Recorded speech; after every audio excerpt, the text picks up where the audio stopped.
We'll call the Monday, July 23rd Grafton School District Board of Education meeting to order. Ask everyone to please rise for the Pledge of Allegiance. The flag is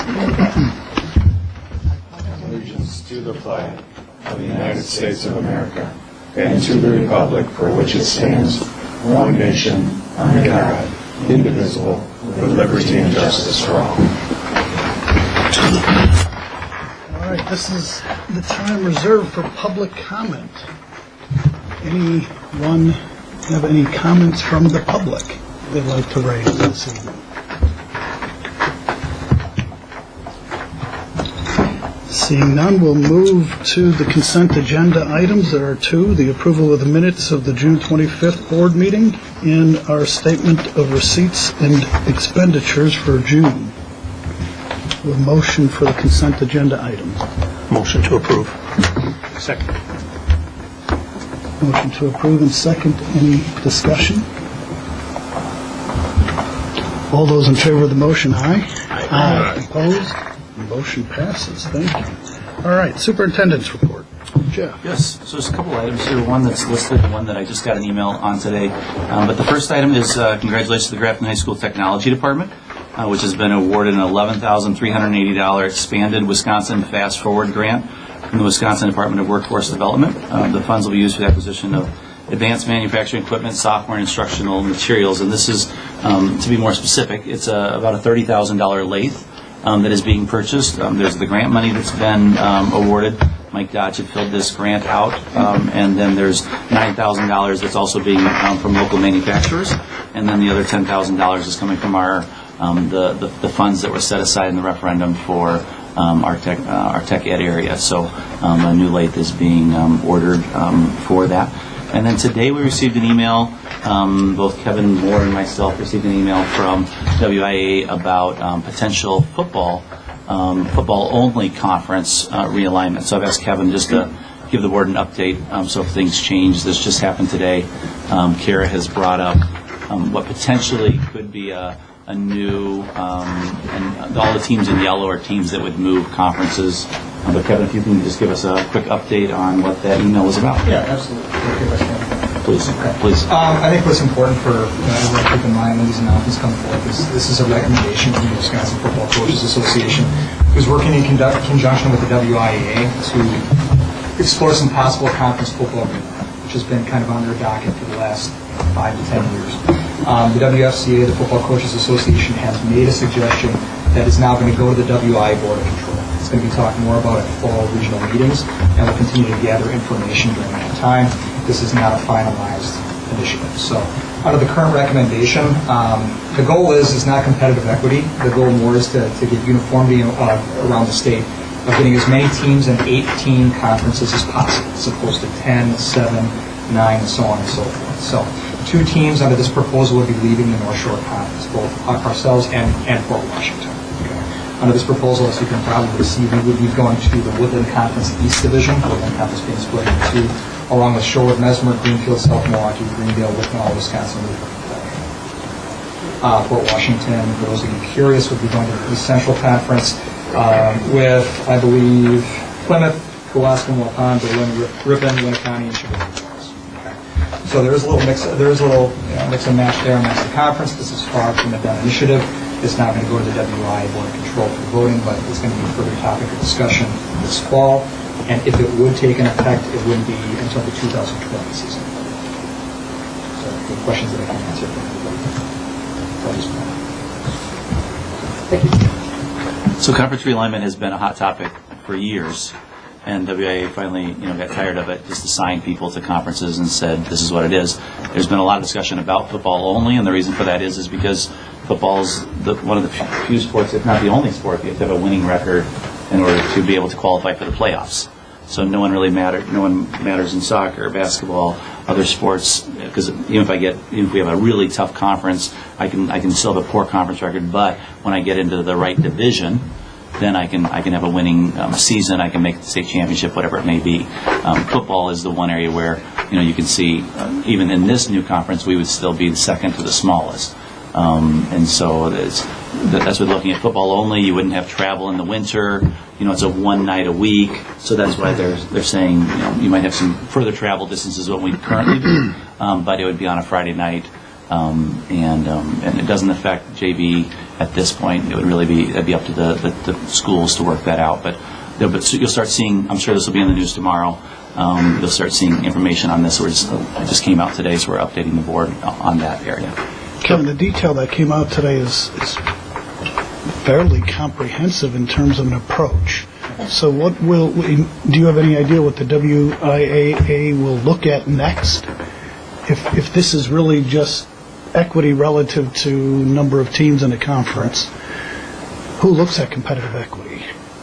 Well, the WIA and the Coaches Association will come back to, there's always a topic of discussion that no matter how you realign conferences, you will never be able to satisfy and please every school and school district. That has never been done. Okay? And, there's a popular, saying, especially in football, that everything goes in cycles. Numbers, kids coming out, the amount of talent that you have, so on and so forth. So the WFC and the WI will come back to, our goal is not to try to compare our people in competitive equity, because that changes over time. But what we will try to do is we will try to match up teams. We'll take in factors such as enrollment, geography, and just overall trying to do some things that make sense in terms for every school district as best we possibly can. I was told through the WFCA, whom I contacted, that if this does go through in the fall, there will be a time period that schools can voice anything, feedback, any weaknesses that they might have. So school districts will have that opportunity. Everything under this plan will be reviewable every 2 years. Okay, so if it does get set into place, it's not set into place long term, it's under review for every 2 years, because communities change, school districts change, enrollments change.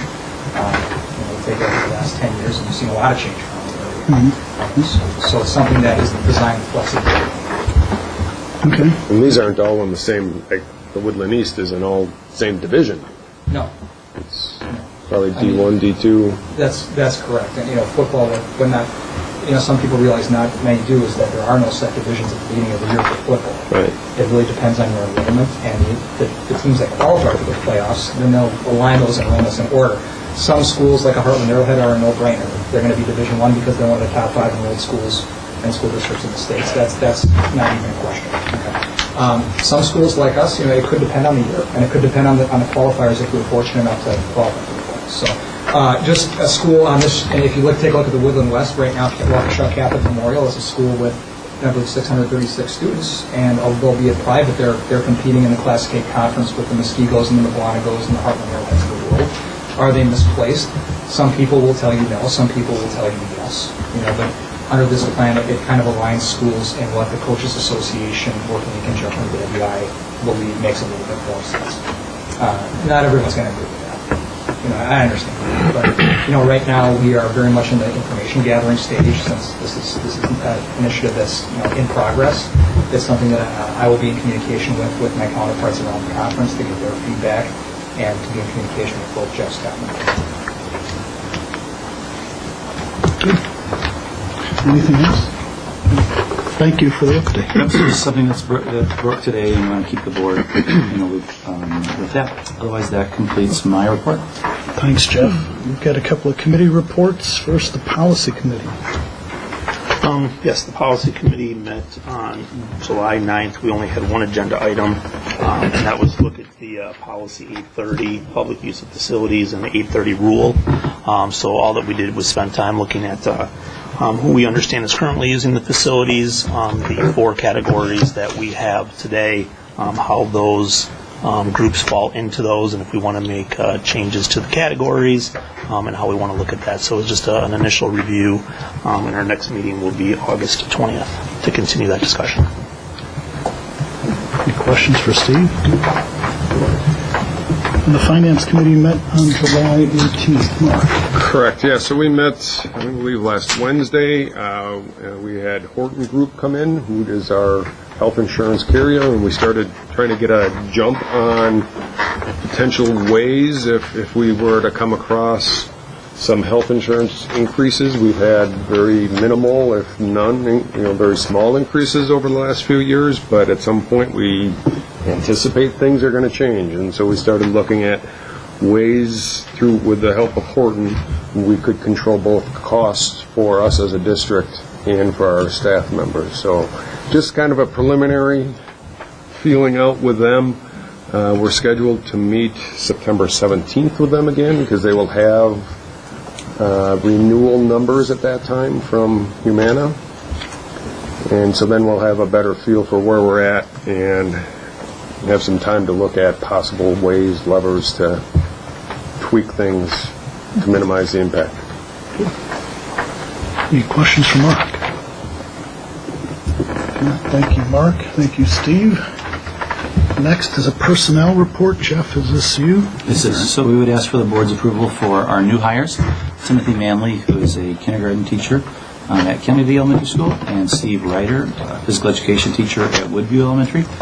We do have a resignation for John Kreshek, a FIA teacher that was going to be at Woodview. He'd been at the high school previously and has resigned. We appreciate, I want to recognize John for his years of service and work with our student athletes and our students at Grafton High School.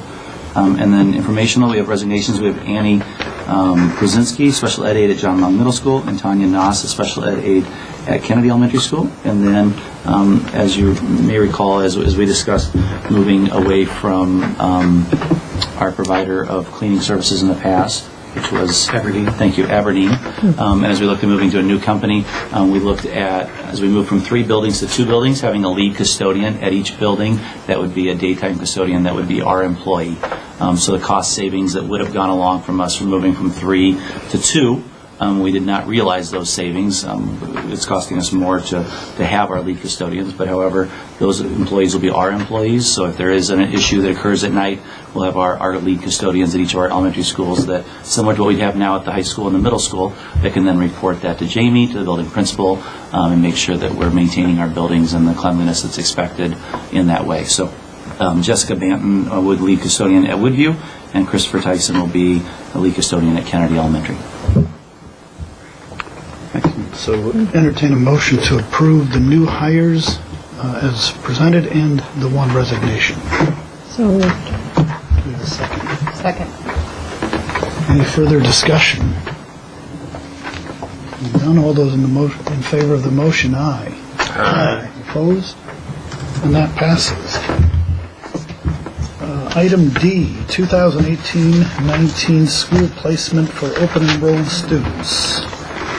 Yes, so looking back to last October, on the 23rd, the board accepted the administration's recommendation for placement of open enrolled students at both Kennedy and Woodview for 2018-19 based on class sizes. And at that point, you may recall, that was the big discussions we were doing redistricting. We were trying to look to see how can we even out all of our class sizes in our district, realizing that in the future, as people apply for open enrollment, they apply for open enrollment in our district. We assign them to one of those 2 schools.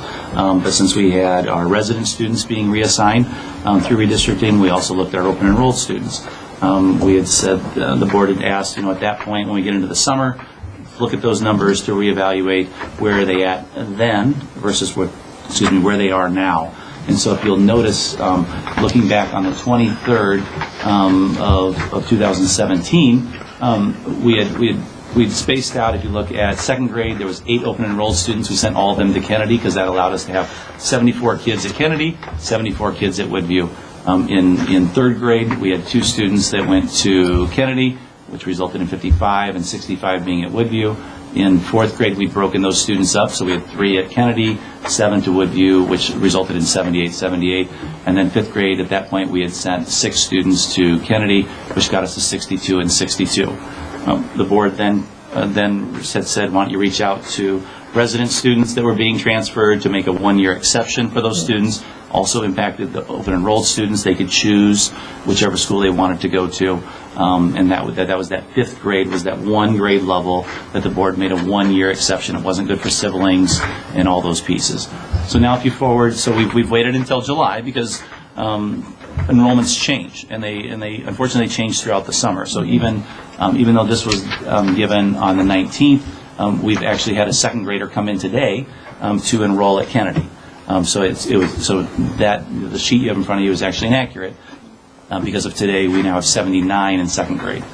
So if we go across the board, you'll see that in first grade we had some families that had been in our district before, had moved out, so now they're considered open enrolled who are at Kennedy.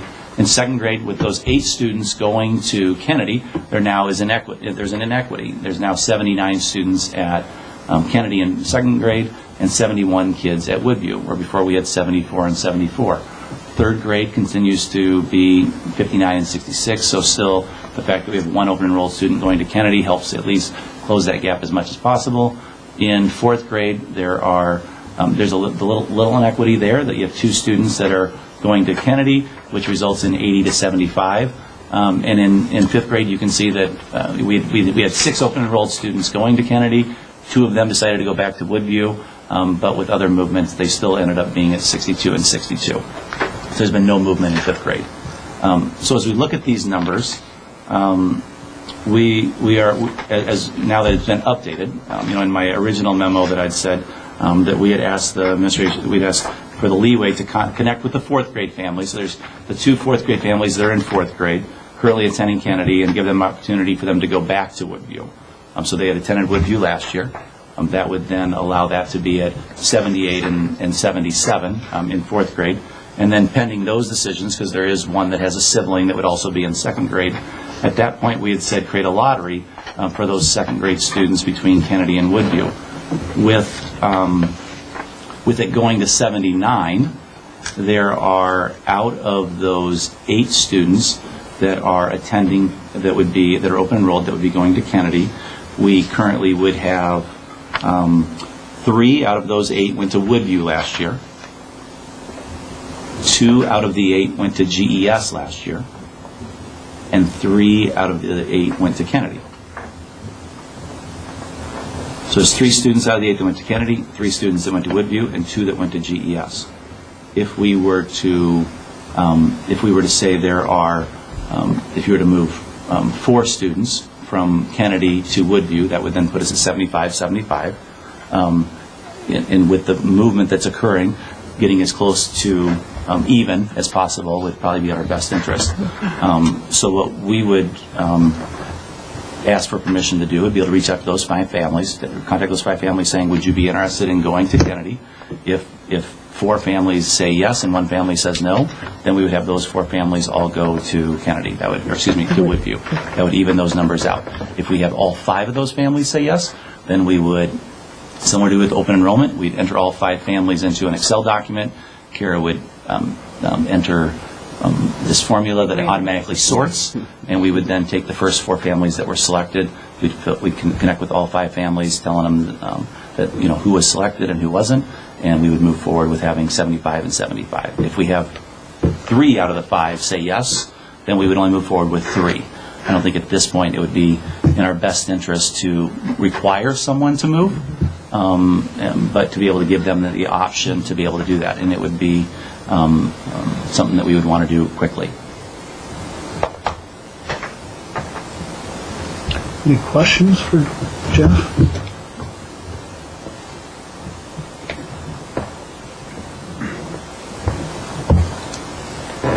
Since the assignment of these kids is subject to the purview of administration, anybody have an issue with the method that he's looking to deploy?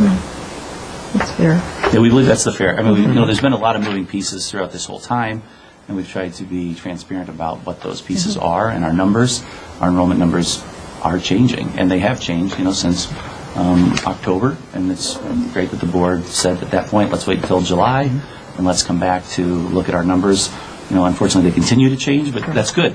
Enrollment is good, and we're just trying to even it out in that way. So even my mindset from Friday or Thursday to today is a little different because we had 1 student added, which then allows us to have 4 more to be able to move to get us to 75. Well, it seems to be a reasonable and equitable approach to making sure that we have the appropriate numbers at each of the schools. So proceed as outlined. I know there's families that would be very happy with this. That would be pleased with us making this decision, but we'll see how many of them are interested in doing it at this point. All right, thank you. School safety grant. Yes, let's go for talk on this one.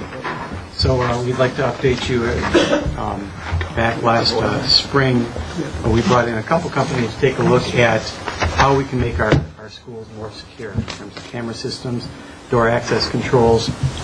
We moved forward with Engineered Security Solutions and their proposal. Also last spring, as you're well aware of, the school safety grant was put together by our elected officials in Madison. We did put together a grant application. This certainly involved principals putting together new security procedures at all of our buildings. It involved local law officials reviewing our safety plan, our security plan, and issuing letters of support for that plan. So all those people contributed to putting this together, and we were awarded $80,000. Let's see here, $80,000. I did have the exact number. It's $83,836. Thank you very much. Yes. So the $80,000 is the $20,000 per school that was allowed to be issued. In addition, there were some other pieces that you could apply for. That would be the safety glass. That would be the additional amount above the $80,000. So we have the safety glass system that'll be installed at all of our entrances, at all of our school buildings, all four. And then with that $80,000, we're going to be able to fully fund the installation of access controls for our entryways, the door contacts to exterior doors so that we're alerted when they are propped open, as well as a more secure card readers and cards that will be better encrypted. Now, that whole system is about $160,000. So the grant and that $80,000 that we're getting will help us fully fund that. Without that $80,000, if you had to pull back on that, you could only do some of the doors, maybe some of the main entryways. But that would leave some of the doorways that would still need to be using an old key system. You couldn't control, you couldn't program when those doors would be open and available to being opened by cards, and you wouldn't be able to have them set up so that you would be notified when a door would be propped open. So with this $80,000, we're able to fully secure all entryways at all of our school buildings. So we're thankful to the state for providing that grant money to help keep our schools secure and our kids safe. So, and at the August board meeting, we'll report out in a comprehensive manner of all the things that are occurring with the referendum, school safety grant, some of the things that we're doing with our own dollars. So like Raptor Technologies, we've talked about that before, where people now have to show an ID as they come in. We will no longer have a sign-in at any of our schools. You'll come in with your ID, it'll get scanned, it'll check it against the file, and then it will print a visitor badge with your picture on it to be able to go on there. So we'll give you an update more. We'll show you what that looks like, but we'll give you a comprehensive review for all of our families as we'll be talking to them or sending information home for them as well as we get ready for school to start. Any questions on the safety grant? Is there a time frame that the grant money for the projects needs to be completed by? Yes, June 30th of 2019. We plan on being done well at a time. We're shooting for the beginning of school.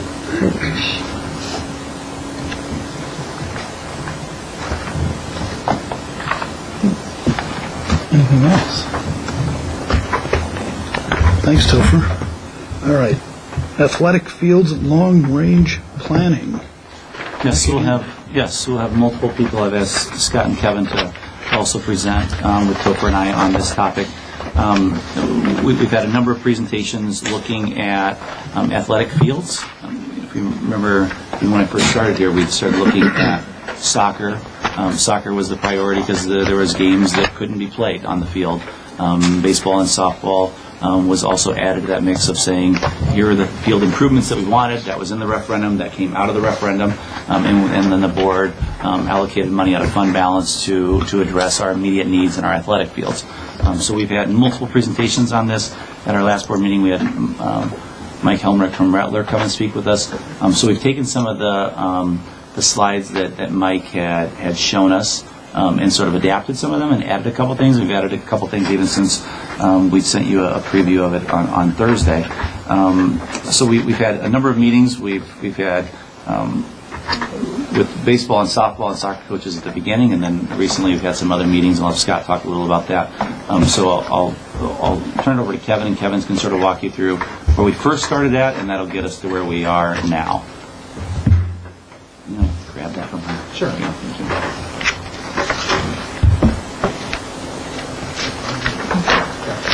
Okay, so when we first started out with looking at our long range plan for our facilities here at Grafton High School, we started taking a look at something that initially was pretty intriguing to all of us, which was bringing back the varsity baseball and varsity softball into that space west of the stadium.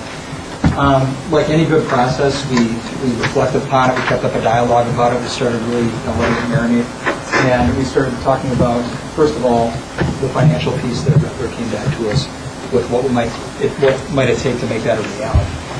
Keeping in mind the $800,000 that was allocated to us, you can see right up there, it'd be $975,000 for the project. And if we wanted to add artificial turf infields, not full fields, but infields for baseball and softball, that would bring it to $1.2 million. Now, artificial turf on the infields is something that's going to kind of come up a little bit more and more today. It's advantageous in a number of different ways. Number one, it provides our kids with a perfect playing field as perfect as it possibly can be, day in and day out, without any maintenance care whatsoever. It turns a lot of road games, road contests, into home contests. When you start getting into the throes of spring, baseball being moved to the spring from summer next year, athletic directors are going to talk, coaches are going to talk about whose field is playable. We have a short time period when it comes to fitting games in the spring. Coaches are going to talk and say, whose field is playable? Not ours. Well, ours is playable. It doesn't matter what Mother Nature is throwing at us. Ours is ready to go. So it's advantageous to our community and our kids in that way. It turns some of the contests and contests as well. And it's, like I said, provides our kids a safe surface to play. So with the addition of turf infields, it brings up the So with that in mind, we started thinking about a couple of things. First of all, there's the financial piece. Secondly, there was what's our long-term goal and how can we affect as many kids, as many families, as many community members as we can in the green space that we are so fortunate to have on our property here at Grafton High School. So that was our initial starting point. So following the board meeting last month, Jeff had started to organize a couple of listening sessions for our community members. And in the memo that Jeff sent you a little bit earlier last week, basically it listed on there the varsity coaches that we had reached out to, and then also the different organizations in the community that we reached out to as well. And as a result of those meetings, it was on July 9th and July 16th that those two meetings occurred. And there are really three themes that were a result of those two meetings. First theme was really the appreciation for the overall opportunity to see a master plan, to take a look at a vision that we have for the long-term athletics of our district and for our students, and then really the opportunity to provide feedback. So the format of those meetings was very much presentation-based, and then really opening it up to hear, what do you think? What are your thoughts? What are some of your recommendations? So that part of it really was one of the major themes taken away from those two meetings. Secondly, there certainly was overall conversation, a lot of conversation, and I believe some consensus as far as recognizing the importance for green space that we do have available currently within our setup to the west of our stadium. So there was some consensus in both of those meetings which identified and recognized the importance of having that green space and really the long-term flexibility that it affords us at the high school and also our community, whether our current students or our future students or even community members. And the third theme that we took away from that was really the support of having all of our softball and baseball fields on one site. So certainly, as Kevin mentioned, the word intriguing of having our varsity competition at the high school. Certainly, I initially in these meetings, I said I felt that way at one point in time as well. But really, with the idea of being able to have everybody here at John Long, which Kevin will show you what that looks like in a little bit, that certainly was a theme that came out at the end of these two meetings as well. So that gives you a summary of the two meetings that occurred between last meeting and this meeting. And Kevin will now take you forward, talking a little bit about the first recommendation in the memorandum. So the recommendation that we have in terms of baseball and softball, as an administrative team, taking the feedback from community members and from our existing coaching staff, would really make John Law kind of a hub of our baseball and softball programs at Grafton High School. So you can see from the plan a little bit, the schematic 9th Avenue, the current varsity baseball field would stay as where it is. Okay, so it would involve the addition of field turf to provide that convenience and flexibility for our kids, especially in the throes of spring. We don't know what Wisconsin weather can bring us in the spring. Keep that schedule that we used to keep it. Varsity softball, same thing. The varsity softball field will remain in the same location, along with artificial turf on the infield. JV softball will remain in the same location, and what would probably the most significant change here would be the construction of a JV junior varsity baseball field, which you're going to see a close-up on in just a moment on the west end of John Law. Now that JV baseball field will be without fence, so that would still have the flexibility to accommodate any community programs, any rec programs, any phy ed activity from John Law or Woodview that might be needed.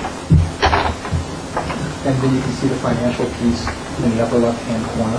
We know that we have $800,000 allocated, and these changes down at John Lawn, you're right here on John Lawn, would be right nothing really. Here you get a little bit more of a view of the varsity baseball and softball fields as they would look with the artificial turf. And here you get a little bit more of a close-up of what the junior varsity baseball field would look like. Now, as we said, there would be sand fence, so there wouldn't be that restriction there, so that green space can still be utilized. We do have the tennis courts out here in left field. Okay, we talk about that as a safety piece. Okay, so if any of the young guys would be strong enough to get it out to left field, hopefully one of our Grafton players, preferably, there would be some safety netting, some safety structure right here that would help protect any folks utilizing the tennis courts during that time. And having it all on site offers a number of different conveniences. It offers convenience for our community and our fans. It offers conveniences to visiting communities and visiting fans, not breaking up buses, not having parents going two different directions, and having all those games, as Scott said, on one site. Okay, it allows training staff to be on one site. It allows possibly, it might not be scheduled this way, but possibly on some nights there might be even 4 games going on at once. So it offers just kind of an epicenter of baseball and softball within the district. I'll pause there in case anybody has any questions.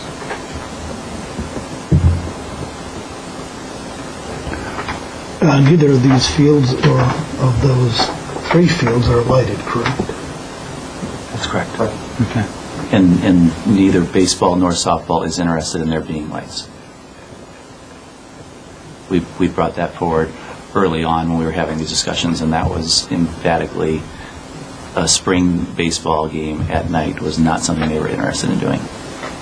Conversation amongst coaches, amongst ADs, is April night, Wisconsin, especially after the sun goes down. May nights in Wisconsin after the sun goes down. We're not interested in that. We're looking at some potentially brutal conditions that we're exposed to. Specifically with the varsity baseball, and softball, it's purely infield turf. There's a little bit of work from what I saw with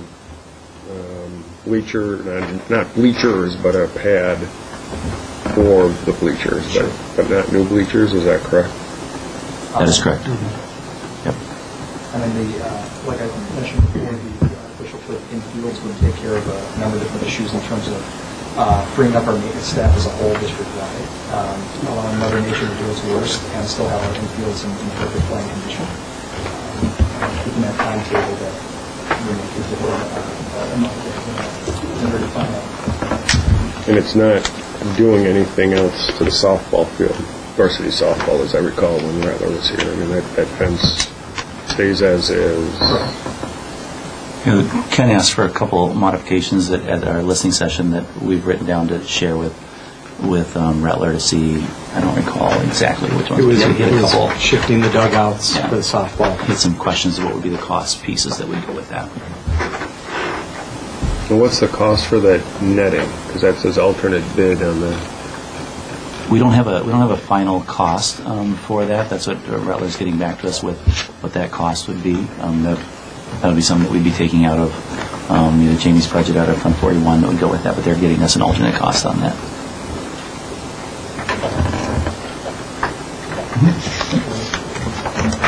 And after that, just getting back to the master plan, the long-range plan in terms of our high school campus. If I can, I'll just kind of move east to west in terms of whatever any changes might look like. First of all, our soccer venue, we're very proud of. We think it's one of the best ones in the conference. And we've already taken some steps with the help of you to improve that playing surface. Prior to the resetting of the soccer field, it might rain on a Tuesday and that field might still be unplayable on a Thursday, even with sunny and windy weather. Now with that new side, the surface is going to be upgraded quickly. So that's a huge bonus for our kids and our soccer programs for boys and girls. Right around that east side of the stadium, you have the existing practice field, which will stay. Right now, this green space is being utilized as a modified football practice field. Under the current the changes involved with this plan, we've got to return to the extra space for both boys and girls soccer in the fall and the spring. It would also include right down here a more permanent structure around the soccer field for restrooms, for storage, and then maybe concession possibilities. We know that we already have the concessions there as well, but a more permanent structure in that area. Moving a little bit more to the west, you see the stadium, and probably the most, the thing that probably pops out the most is the addition of artificial turf on that field, which, I think on a basic level you could say, well, it's artificial turf on the football field, but it can be utilized for a lot more, which is where our conversation is going. That could be added space for band, FIAD programs, community programs. A lot of different things can utilize that space. Now, we talked about the reconstruction of the sod at the soccer field, and we feel that that's going to hold up very, very well.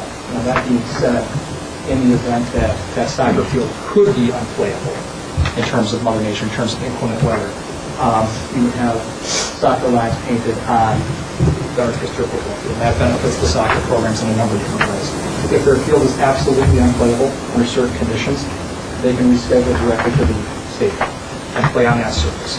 It also allows our boys and girls, if they're facing games on a neutral site or on a road site during regional, sectional, or maybe even state tournament play, it allows them a space that they can train for those games without having to go off-site to train on turf to be better prepared for those games. It is a piece of effort. Moving around the track, you're going to see a rebuilt track. Now, we made modifications to the track last year, and we know that was a temporary fix. We know that was about 4 or 5 year fix. The track looks very nice, and by all accounts, it's holding up very, very well. But it is going to be a need that's going to need to be redone down the road. So it's a redone track. The pole vault station will stay as is, where it is on the south side of the track, as with the high jump area on the north side of the track where it's located now. The major track modification would be the high jump and long jump pit. That would be, the long jump and triple jump pit. That would be located just north of the home bleachers of the stadium. So it's still conveniently located in terms of being around the track and just being in different venues. It's not unusual to have one of those field events located just outside the track. That's a pretty consequence. Just speaking to the soccer lines as well, just doing some research, those soccer modifications are well within the WIA specifications for a home venue. Okay, so it could be utilized as that modification. You're going to see just a few renderings right here in terms of security fencing. We've always charged, as most of you probably know if you've attended an event at our stadium, you can tell that we've always utilized the garage out of GES on the west side of the building in terms of charging people. With the loss of GES, that's going to present a new challenge for us in terms of guiding people into the stadium and charging admission. Fencing such as this may be an entryway, which you're going to see an example of in just a second. Examples of what we've done in the past would allow us to do that, and also able to keep roads in to get maintenance staff in or emergency vehicle service in as well in a very convenient manner. And then this is going to be a close-up in just a second, but just west of the stadium, you see enough green space to fit 2 full practice fields right there. Right now you see football practice fields, and based on need, that very well could be what they're used for, but it's certainly not what they need to be used for. Okay, so what we're trying to emphasize is that's green space that's versatile enough to be used for any one of a number of things. Football practice, gladiators, Ozaki lacrosse, anything that could possibly be in need of green space, that space could be utilized for just. Here's some potential entryways that we just wanted to put up there on things that Rattler has done in the past in terms of ticket booths. An entry into a stadium is something that has a very clean and great look to it. And here's just a little bit more of a close-up of the stadium. You see the pole vault, high jump, long jump, and triple jump. Right here is something that Rattler gave to us that you're going to see an example, a real-life example of this as well. Space for possible donor logo, advertising, things of that nature. If that's a fundraising venture that wants to be explored. And here's some examples from the Green Bay area that I've just done before. One of them west of Pier High School, just outside of Green Bay, and one of them is Schwabenach. You can tell what they've done on health. Another company right there, just some additional advertising space. You can see the soccer lines that they incorporate. Those fields also have the capability. There's a temporary paint that's made that can mark those fields for any one of the member locations, one of which being lacrosse. Lacrosse is something, obviously, that we do not have as a part of our athletic department. It's kind of been on the radar of athletic directors in the next 5 to 10 years as something that's growing in popularity and something that could possibly be a reality sometime down the road. And there you see a little bit more of a just directly west of the stadium, what that could look. And again, we want to emphasize that in these renderings, those are football practice fields, but they don't necessarily have to be. We just wanted to give you a better idea of the size of the practice.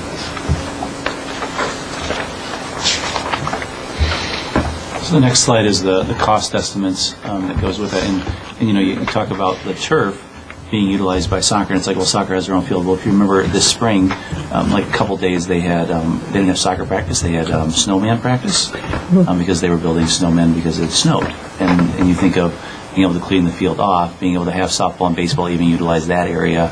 All of our sports, I mean, you think of like a field house using it. That's what turf would do in an outdoor sense for various groups to be able to utilize it in an easy way. So I've asked Topher to sort of walk us through some of those cost estimates that are included in your packet. Yeah, so as presented, these different pieces in here show the cost breakdown of what those would be.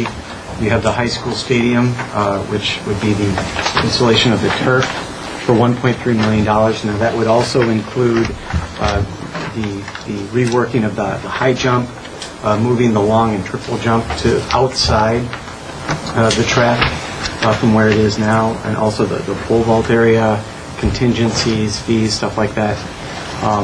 Then you have some of the high school site features at $1.6 million, like track reconstruction. That's about 5 years down the road. It's in our capital maintenance plan. Some of the things that would need to be done sooner rather than later, like the entry features and the ticket booths, as well as the stadium fencing, are included in here. Some of the other pieces, like stadium lighting, the stadium scoreboard, the soccer concession restrooms, those may not happen. Those don't necessarily have to happen in the near term. Then we have the high school practice fields. Those would, as football looks for a place to practice, we'd need to develop some practice area, certainly on the west side of our high school campus.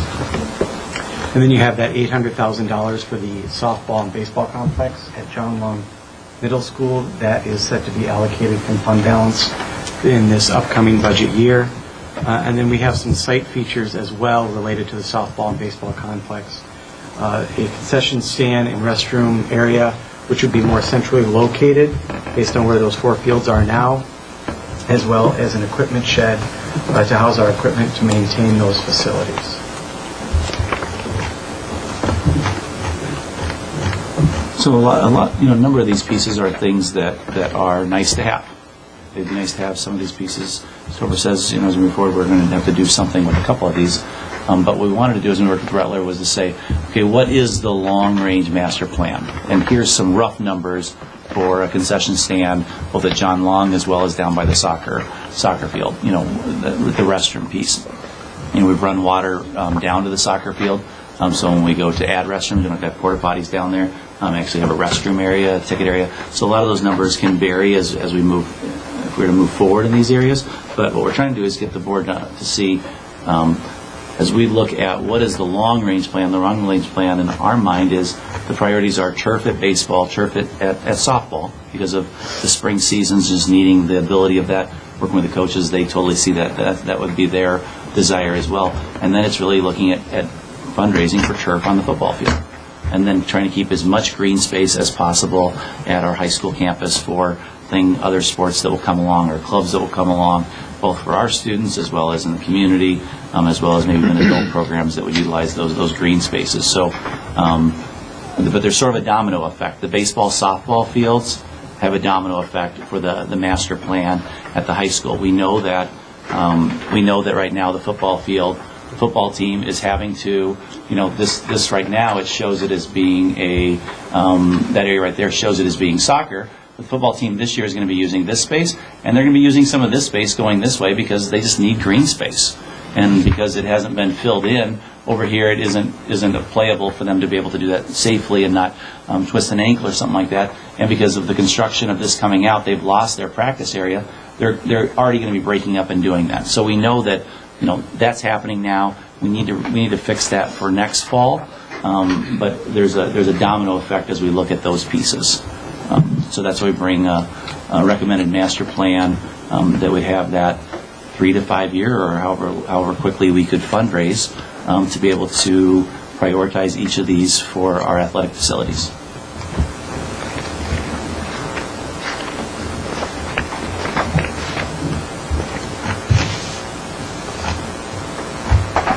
Going back over the numbers, I'm just trying to understand how the 800,000, how you guys came to that number I understand that's the amount the board allocated, but looking back over last month's projection, a preliminary cost estimate for keeping the fields at at John Long Middle School, do we have a breakdown of how that 800,000 would be spent? We do. We have more. So it's broken down there. You mean the varsity baseball versus softball, JV baseball? So those numbers are different than last month. Did Rattler?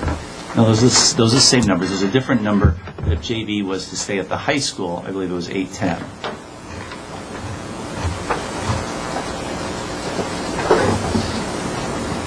You're saying it would have been $280,000 to keep the JV field at the high school?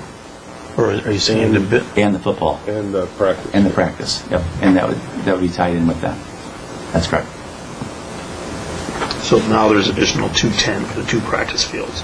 That's if we were to move forward if we were to do both practice fields, which right now we don't have a need for. We have a need for a practice field that would go with that, and that's the number that's there for 2. That's correct in the long range area. And I look back, I think there was 155 for kind of maintaining the JV baseball field and putting a practice football field at the existing site.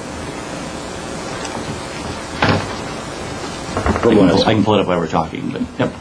That's what I could look back at. I mean, I'm personally not a real big fan of building a JV baseball field. 1 for $270,000 and 2 at that location, just because they were taking away additional fields from the community. And we considered that, and as we looked at, so what we said was if we were looking at this in a long-term perspective, what would be what's the best thing for our district and our student athletes long-term? So we sort of started taking, we always have obviously we have a budget to look at baseball, softball, but as we look at it, it was are we going to be I'm glad I saved $100,000, but 5 years down the road we don't have any green space, and we can't, if we were, the board has consistently said we are not interested in looking at Zahn Fields to sell those just in case we ever need property. So we know that green space is at a priority, and so that's why we said, well, we have the green space here. We could look at the high school campus and say, if we were to cut down the woods next to the soccer field, that would be a way to do that as well. But we use that right now for our science classes, and so there's a give and take that goes with that. So that was our logic as we looked at that. So what was the feedback from Little League relative to these Little League did plans? not attend our meetings, either one of them. They did not come to either one of those meetings. They were invited to all of those meetings? Yep. Stingers? I'm sorry? Stingers? Stingers were not. Jerry was invited as the person who would be in charge of both of those organizations. Stingers, too? Yep. And at the end of the day, they continue to develop the fields out, right? Where's that? Lakefield. Lakefield? And are we aware of increasing demand at Little League such that those fields that they're in the process of developing and diminished use here would not be? In my conversations, they don't see a diminished use. I mean, they've got 2 small fields, and that's the extent of it out there. Out there, yeah. Yeah. So, I mean, the long 2 fields doesn't get it all done for Little League. If you ever come over here in the evenings with all the T-ball games, they're scattered all over that field to the west of John Long, in addition on the 2 fields. So, I don't, in talking to Jerry, I think they fully anticipate using these fields yet, after that complex is all done, and I don't know when that'll even be. They anticipate using the Little League fields that have been developed on this property, plus what they've built out. And with this, they'd still be utilizing our fields. We wouldn't be saying they aren't going to be able to use our fields. And actually, by adding turf to both the varsity baseball and varsity softball, it will allow them to use it more. Because currently, during the season, we don't allow them on our varsity baseball or varsity softball field because of the need that we have to be able to have a game at in a day's notice. If it starts raining, we need to be able to play the game that day, and that was the issue that we'd had previously. That they're people that are working in Little League have full-time jobs, and they can't drop what they do to come and help try and get a game ready that they need to be able to play that day. And so this would help them be able to utilize our fields more because we would have turf that would go with that. You'd have a nicer field here at John Long and those pieces that would come with that. I guess I look at it, maybe that is the long-range plan, but I wonder, short-term, we could add that 1 practice football field up at the high school and keep the JV baseball field and cut down the price tag short-term. Yeah, I mean, just because there's $800,000, we don't have to spend $800,000. And maybe there is some other money that, I mentioned the softball fencing for varsity softball is pretty bad in my mind. The posts are sticking up, and it would look, I don't know, if you put turf on that field and not do anything else to that field, it wouldn't look right to me. It would look like you did a half job. It sounds like the bigger priority has been the unsightliness of the JV field at the high school and how that looks as people come to that area. That has been a primary concern that I've heard high school administration express repeatedly.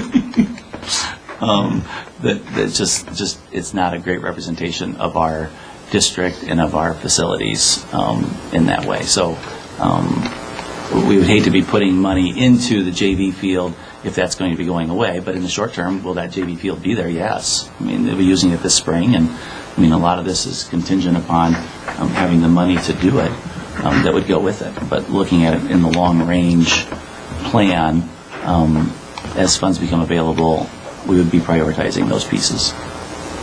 In the long-range plan, with the football field being turf, do we really need 3 football fields on at that point?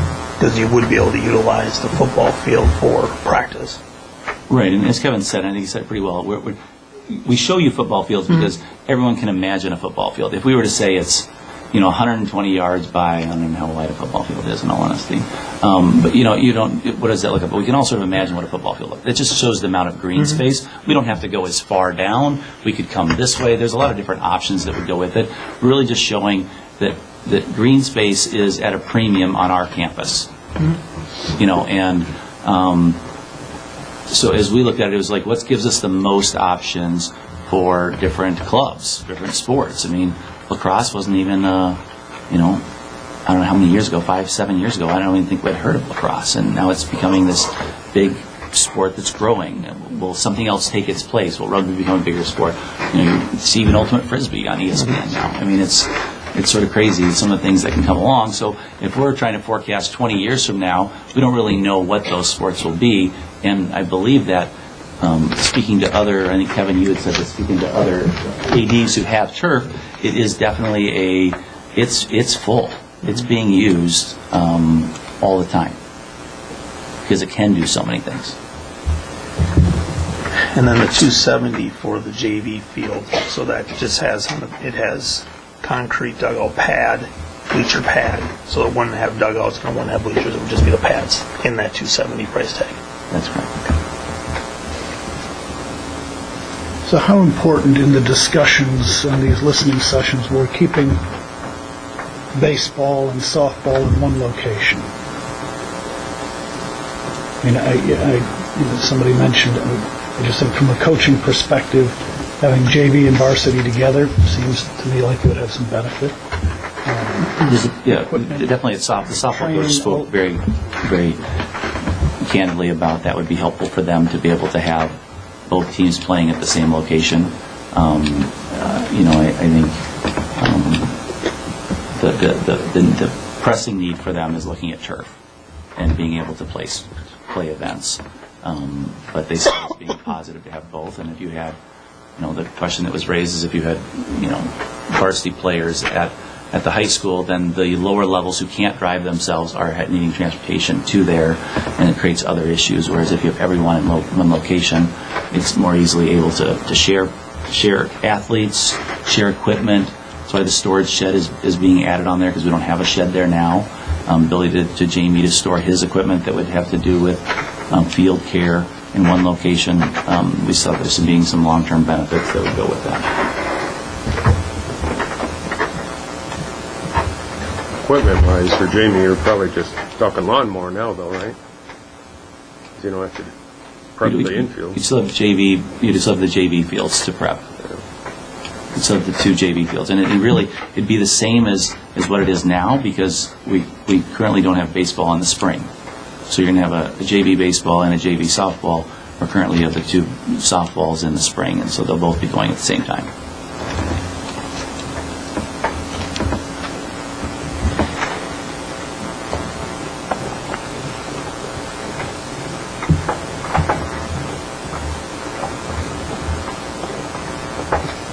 Any additional thoughts?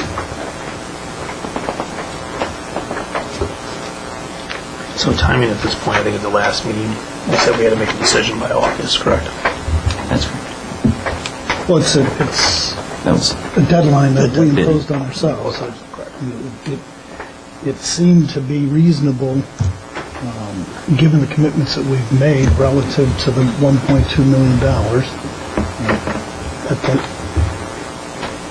passage of the referendum and the failed first referendum, and the need for fundraising of the public-private partnership to be able to move forward with more concrete plans, it seems reasonable that we get the information that we need and we make a decision.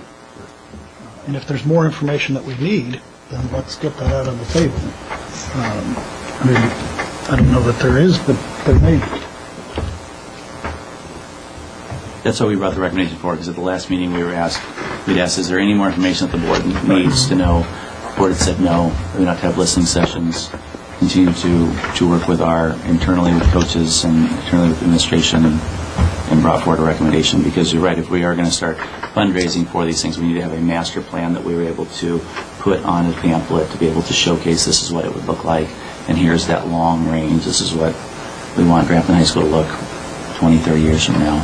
Then they have something else in there. Because I have driven by during T-ball, and they see all the different pods that are out here for T-ball.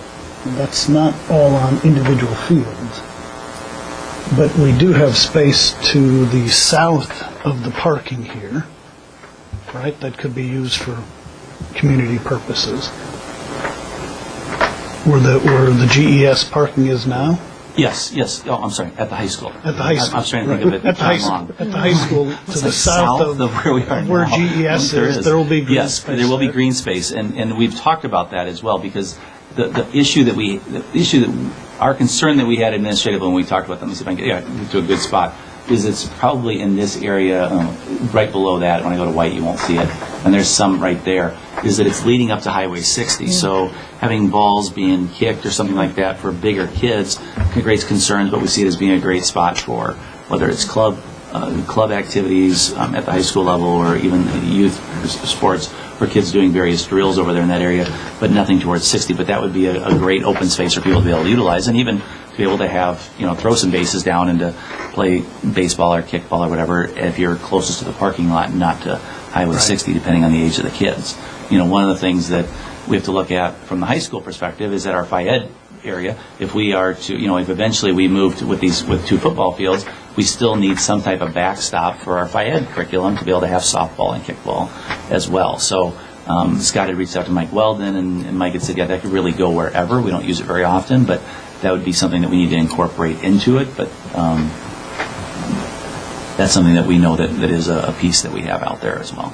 Right, but in that same concept, if you only put one of those practice fields in, that second, let's say the westernmost field there, could be used for T-ball or other community activities as well, right? And generally those are could be finished by the middle of July? End of July? Middle of July, probably. Middle of July, so it wouldn't interfere with high school athletics at that point, would it? I mean, those sports don't start up until beginning of August? Right. So it wouldn't interfere with high school athletics. I mean, the issue would be allocating resources for something that we wouldn't utilize. We wouldn't be using it at the high school. I mean, at the level that they need, because we need to upgrade that fencing area of all those pieces that go with it. So Right, that's but I'm just thinking of the T-ball ponds that that are out by John Right. Long. Yeah, the They're green not space. using any Yeah. fences. Which is also why Right. we all They're are using- saying, that at John Long we wouldn't put a fence up because it would limit all those things. Right. Even at our listening session the other night, that was brought forward that, like, if we had a fence, all those kids that were out there, because they're all over the place, they couldn't be out there because there'd be a fence there. And it would be, it's like 11 weeks. You have an 11-week season that's only used for one sport, that it can't be used for anything else. So that's the idea of having it being able to be used for multiple things, we see as being a benefit in the long run. Kevin, do you know not you, Kevin Deering.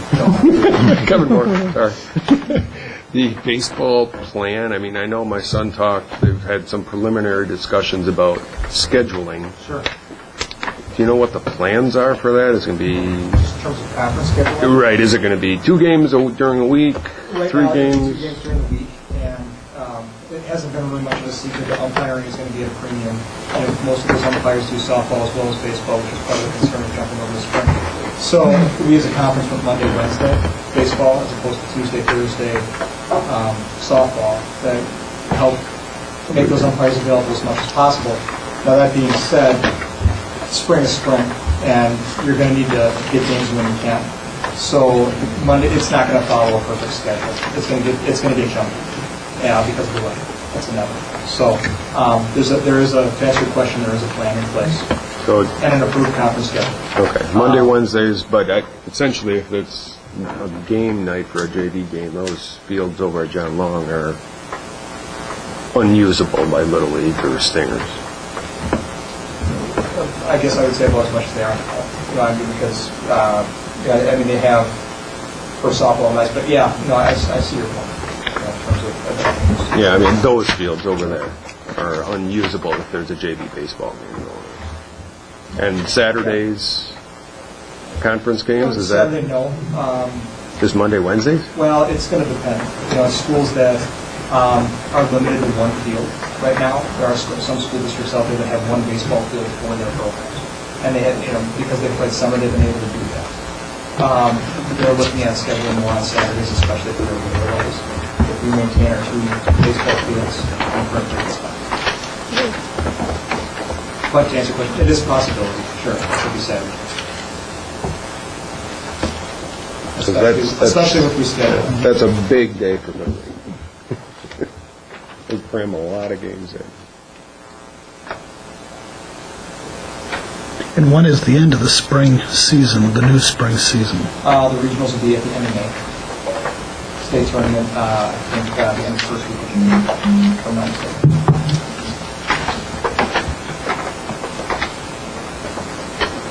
I don't have the exact date, but the first practices would be about the first week of March. Typically, Little League starts up by middle of April, weather permitting. Yep, yeah. Games for older leagues, May 1st through mid-June. Younger ones, early June through mid-July.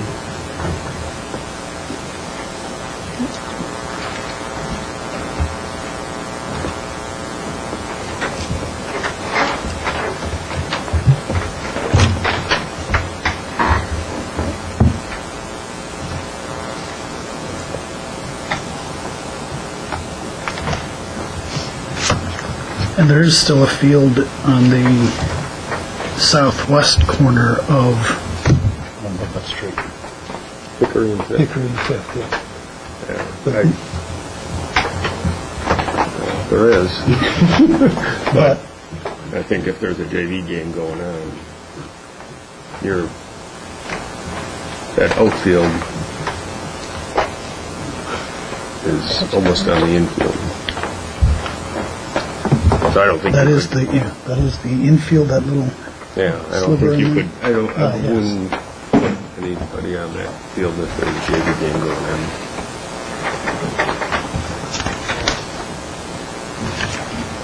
I'm just going to react. Coach of the league, so I have the schedule. All their Saturday games were played on LO1 and LO2 district, which is the current softball. So they would use these. They did use those for some practice if you took it as. Other Saturday games were played at the new contract. Marcus would check and say these reps for Saturday. They're going to go 2 days Saturday off, like that schedule. So that is possible.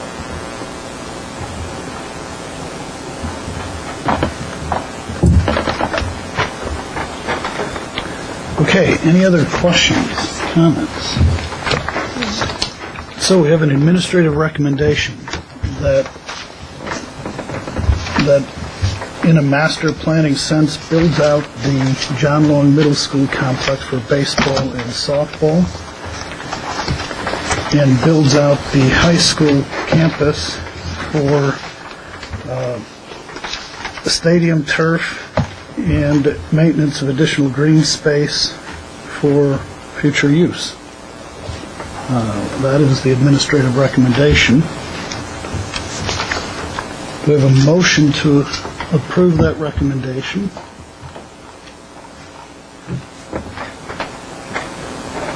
Motion to approve recommendation. Do we have a second? Second that. Okay, we've got a motion to approve in a second. Is there any further discussion? I would like to review things closer. We'd like to take further look. Is there any additional information that you need? No, or I just you'd like more time to work? Review. Yeah. Okay. Anybody else? Further discussion?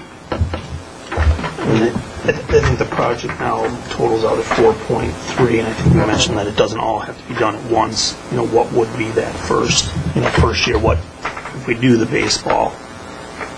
What goes along with that of these numbers, and then what would be the second phase? Maybe a little bit more maybe broken down from the standpoint of because some of this stuff we're going to have to do for the high school campus just because we're losing GES, so that automatically has to come into a very early stage. So what is that first number, I guess, if we can maybe group those together, would be a recommendation I would have to understand them a little bit better. It's a good point. What would be the use of fields for next spring?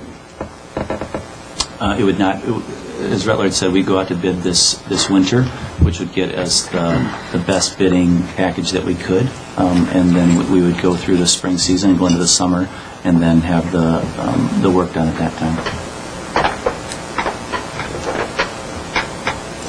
So the issue is that there's sort of a domino effect to all these pieces, and that's why it's hard. We'll do whatever the board directs us to do, but the domino piece is the baseball, softball piece. So if baseball, softball, the board decides, we're not going to go with administration recommendation, which is fine, then we're going to do this, then that will affect how we do some of those other priority pieces that would go with it, and how we fundraise.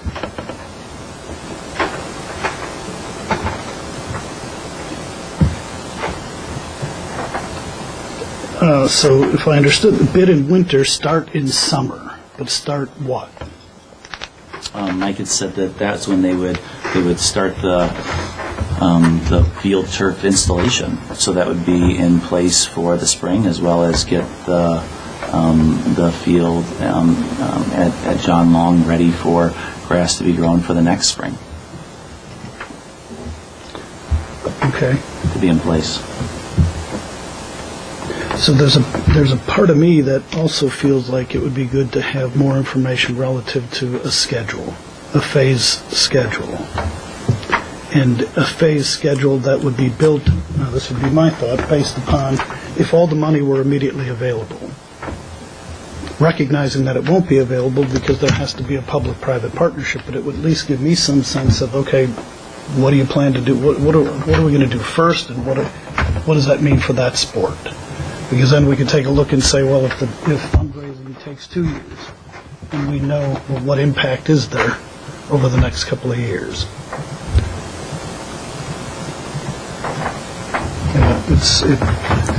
Mark, you say you need additional information. It would be a piece of information that I'd like to get more concrete sense to. So a phasing. Does that make sense? I mean, do you understand that well, let me just say this. We get a motion on the table. The motion has been seconded to accept the recommendation. So we either have to vote on that motion or withdraw that motion. Pardon? I'm sorry. At which case we could entertain a motion to table until next meeting. Paul, you're saying that if all the money were available, I feel like we're talking about two different things, right? The $800,000 for baseball versus the entire amount for the long-term plan, correct? We're looking for additional information that would affect the entire long-term plan, or just the baseball portion? I would be looking for a timeline, a potential timeline for all of these projects. I get, and I think if $800,000 has $800,000 been earmarked for baseball, and if it has, under what circumstances and by whom? I mean, at the Facilities Advisory Committee, a recommendation was made that we pulled the athletics out of the referendum, right?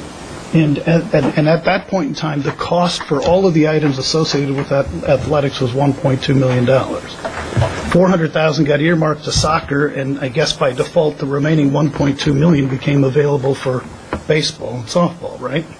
Yeah, those are the estimates that we received from regarding those. They were estimates associated with a project that was developed in 2016. That project has now changed. I think we need to look at this as a board in a different sense. We've asked administration to pull together an administrative recommendation relative to the long-range vision of our athletic fields.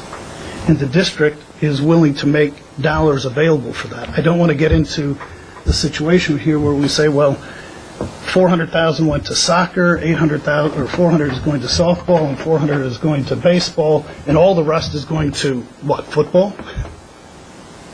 We made $1.2 million, in my perspective, we made $1.2 million available for our athletic facilities. We've charged administration to come up with the best plan and vision for developing those. So to me, the $800,000 isn't a number that's earmarked to baseball, and because that budget happens to come into $800,000, because I'm with Mark. If there's fencing that needs to be fixed as we look to update that field, we should fix that fencing. If there's dugouts that need to be fixed, we should look to update those dugouts. And if that means we need to raise an extra $500,000 in our public-private partnership, we should raise an extra $500,000, because we should do this right.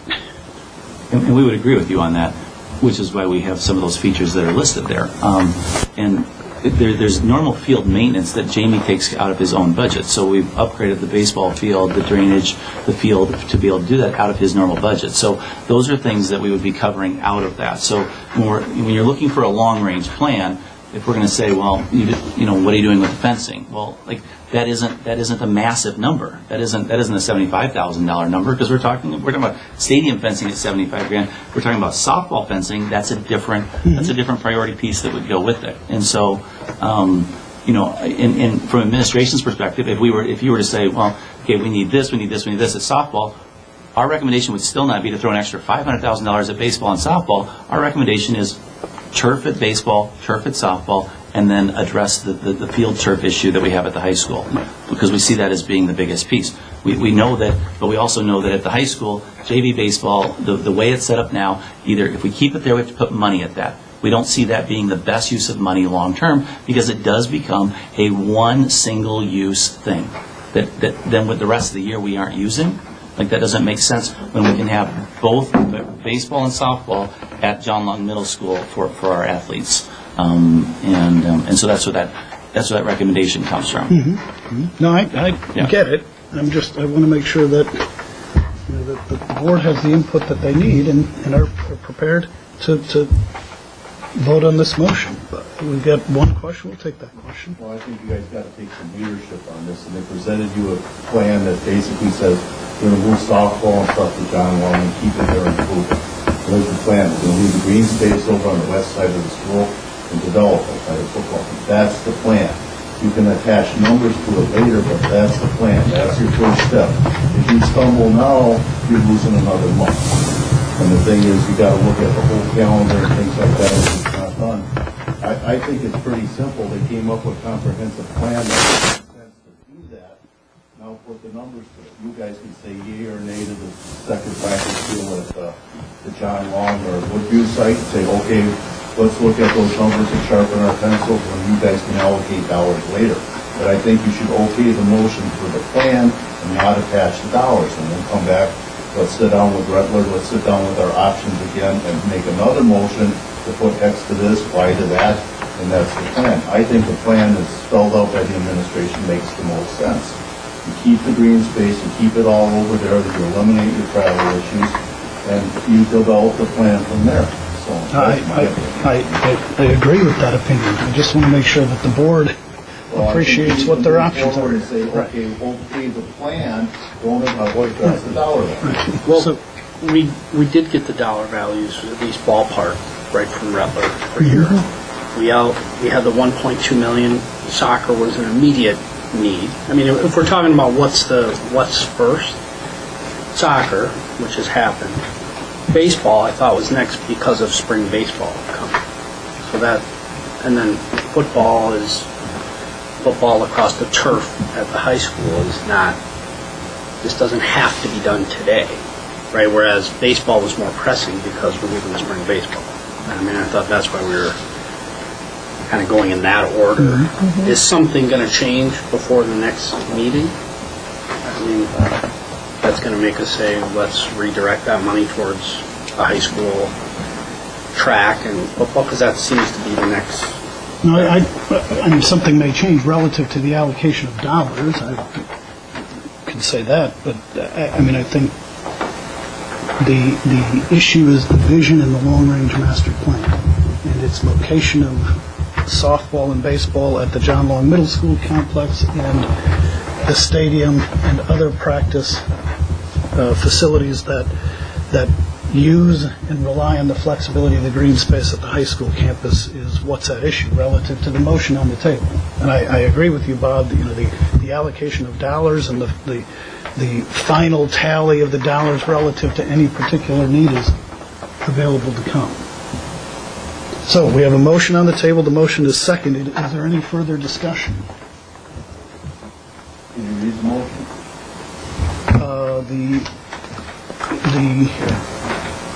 The motion would be to accept the administrative recommendation pursuant to Master Plan Number 1 that has baseball and softball being developed on the John Long Middle School campus, including turf elements, and has the football stadium, and utilization of green space as outlined for practice facilities at the high school campus.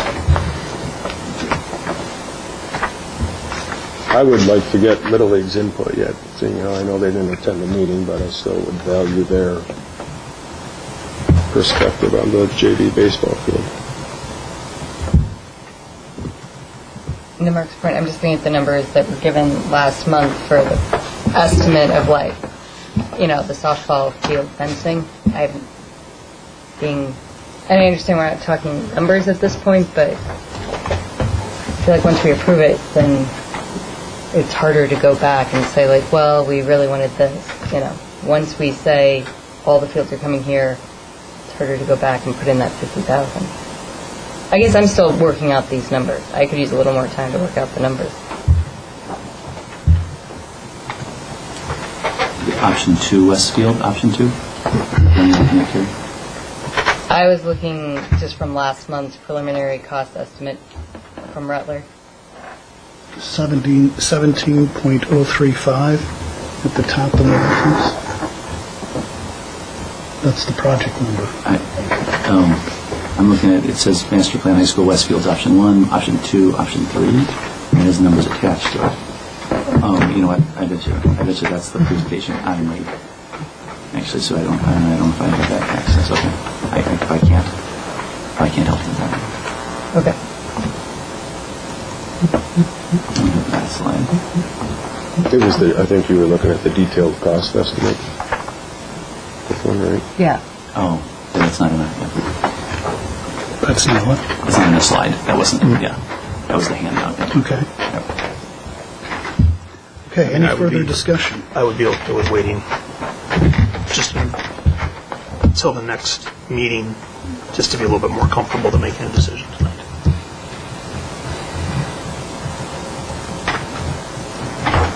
Any further discussion?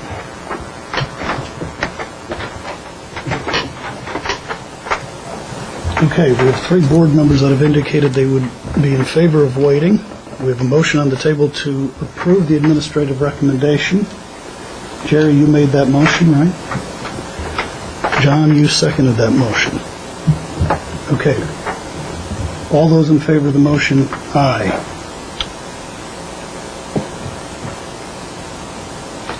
All those opposed, aye. Aye. Aye. Okay, motion fails. All right, so what additional information do we need relative to the administrative recommendation?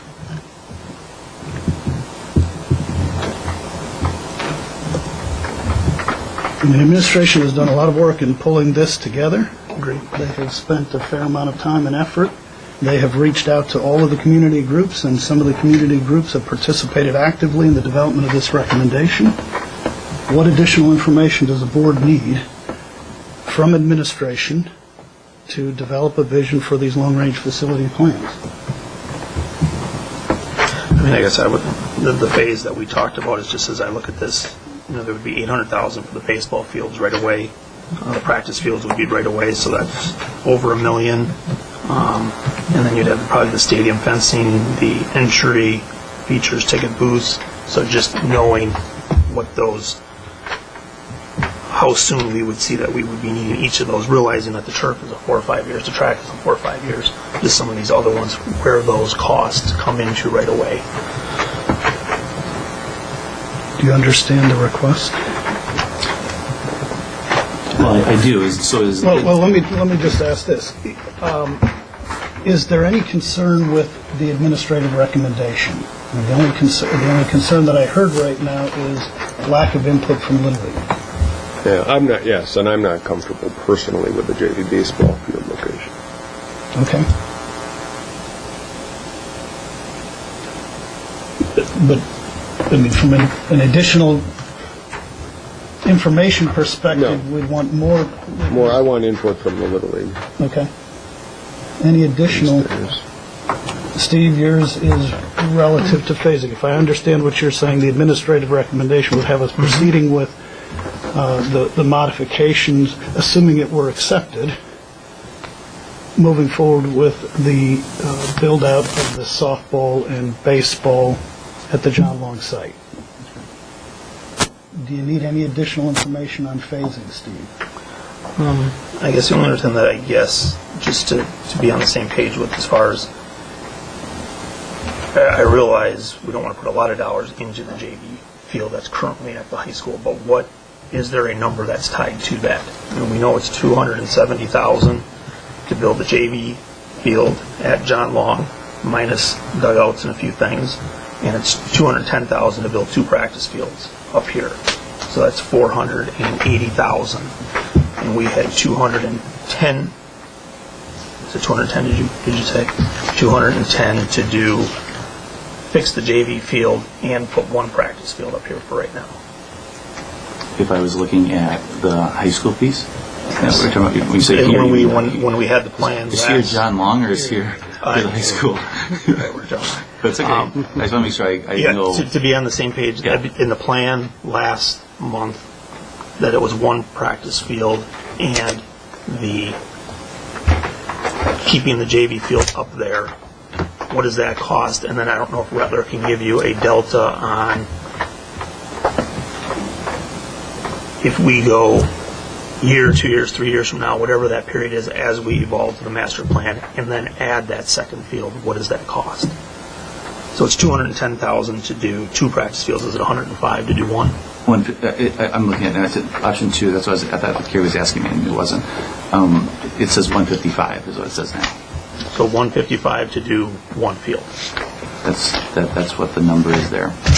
We believe that number to be something that would be able to be brought down, but. And that 155 was to do just the practice field and the JV field, or just the practice field?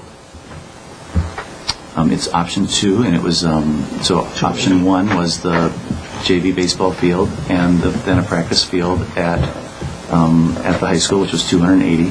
Option 2 was 155 for demolition of the JV baseball field and having that be a athletic field, a space big enough for a football field. And option 3 was 210 for 2 football, basically space enough for 2 football fields.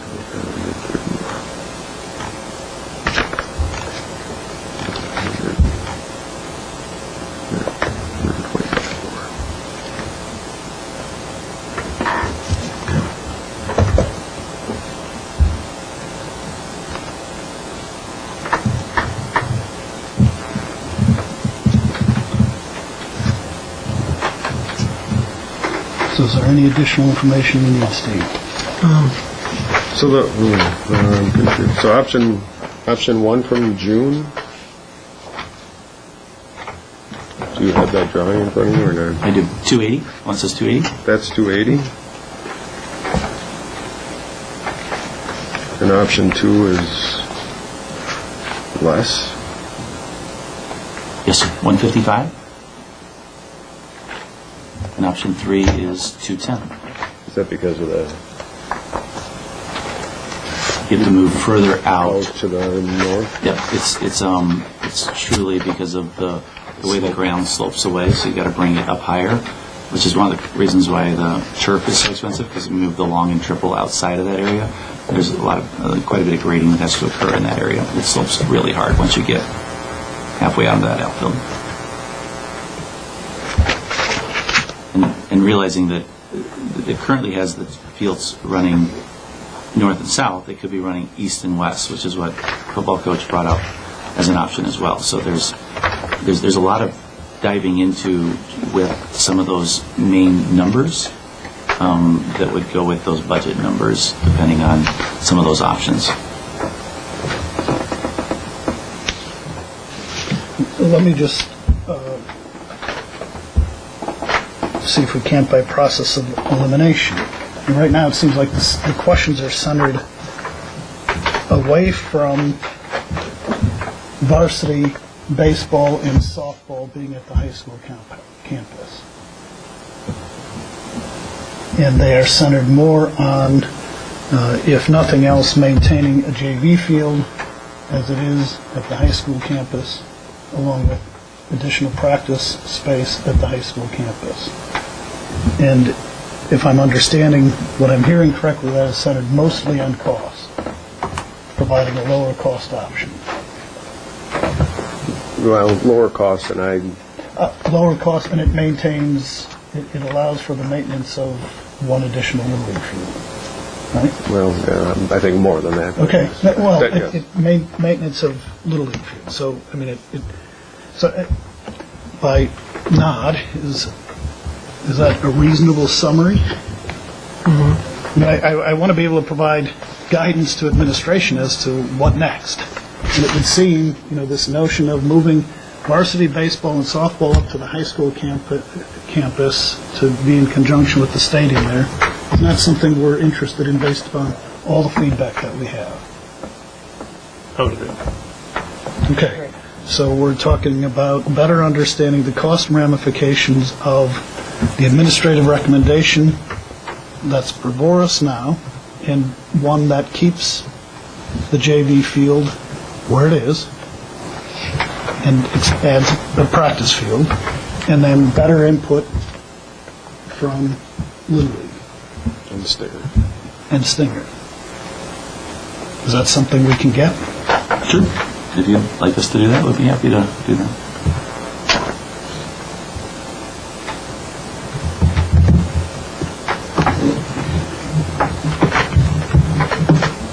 Anything else regarding this topic?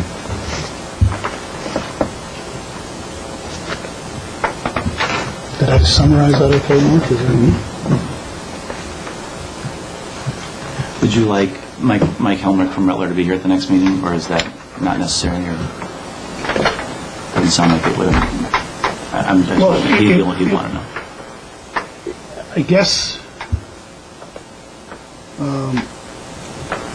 if we can discern from his information that you already have what the cost elements are for the development of the baseball and softball at this site versus without moving the JV field to this site, right? Versus the cost of upgrading the JV field at its present location. Right? I mean, we've got to address Scott's concerns that it's unsightly, it's not becoming of what we think it should be. Right? We have that information though, so we can put it. We have that information. Right. That's what I think. Yeah. So in answer to your That's what question, he- do we that's what he need shared Mike last here? time. I don't think we need Mike here. We just need a more comprehensive, summary relative to those two elements. Okay. And then, as it relates to Little League, we've reached out twice. We need to reach out again and make sure that they appreciate and understand the fact that we are concerned and interested in their feedback. All of the district land is the community's land. I believe that we should be developing it with the best interest of the district in mind, but also mindful of others that use those spaces. And, I appreciate the efforts that the district, that administration has gone through in reaching out to all of the folks that use these spaces. And to make sure that we make the right decision moving forward, since we haven't heard from them, despite having asked on several occasions, we need to reach out again and find out, specifically what their concerns might be to this recommendation and what other thoughts they might have. I think that it is important.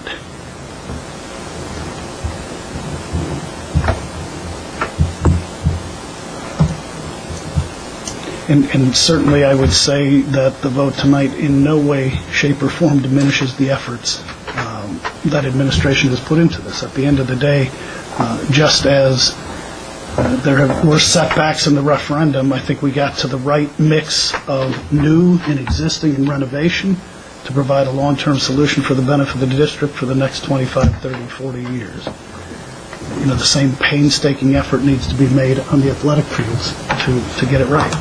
Administration doesn't take this personally. Yeah. I appreciate the comment, but it's not a personal thing. It's the time I know and that energy we're it's putting one of into those this. things where a lot of work goes into it, and we need to get that feedback. All right. We'll make sure to reach out specifically to them. Yeah. Thank you. Anything else? All right, then we'll move on to staff handbook. So staff handbook was last updated in October 2014. We've worked with the union, had them go through it and highlight some areas that they had questions about. We went through it administratively, highlighted things that we had questions about. A lot of the changes are truly updating it to what we currently do now. There's updated information. There was outdated information, whether it was on evaluation, whether it was on mentoring, whether it was on insurance. There's just a lot of different things that would be outdated in that way. We've used track changes. Working with the union, we felt like that would be the easiest way to be able to show this to our staff as well as to the board, to be able to see the areas that we've changed and to be transparent with changes that we're recommending. So some of them have been language that we've recommended, others to the union, others that we've just maybe even agreed to disagree on language. In all honesty, but we've worked through it with them. There's a lot for you to look at, and since it hasn't been updated since a number of you have been on the board, after talking with Paul, we thought the best way would be to have this be a first read, to be able to go through it and look at it and bring it back next month to have any questions or comments, or if you had questions, you could reach out beforehand as well. That would help us bring answers to the table, and then we would be able to move forward with that. The one area that we are asking the board to approve, though, is the language on page 3 of the professional staff handbook related to normal hours of work, and that is one that was back in 2014 was changed by the superintendent at that point that made it professional hours. As we move to new times for our middle school and elementary school, and being able to have a dedicated time for whether it's meetings, whether it's for parents to be able to meet with a student, whether it's for teachers to be able to meet with teachers, that is a set time so people can plan childcare, plan different events. Obviously, if there's an appointment that needs to be done, they would follow up with their principal and work in that way. But so that we'd use common sense. But we would be asking, because by the time we have our August meeting, that would be only a couple weeks. We have school starting, so they need to be able to plan ahead in that way. So the language reads: the secondary professional staff hours will be from 7:15 to 3:15. Elementary professional staff hours will be from 7:45 to 3:45. On Fridays, or the day before scheduled break, staff will be able to leave the building once student buses have left. We've discussed internally as well, and we've told this union also, that administration, all the building principals have agreed there'll be one staff meeting a month. So this isn't going to be, we're going to have more staff meetings or anything like that, but there will be one staff meeting a month, which we currently do now.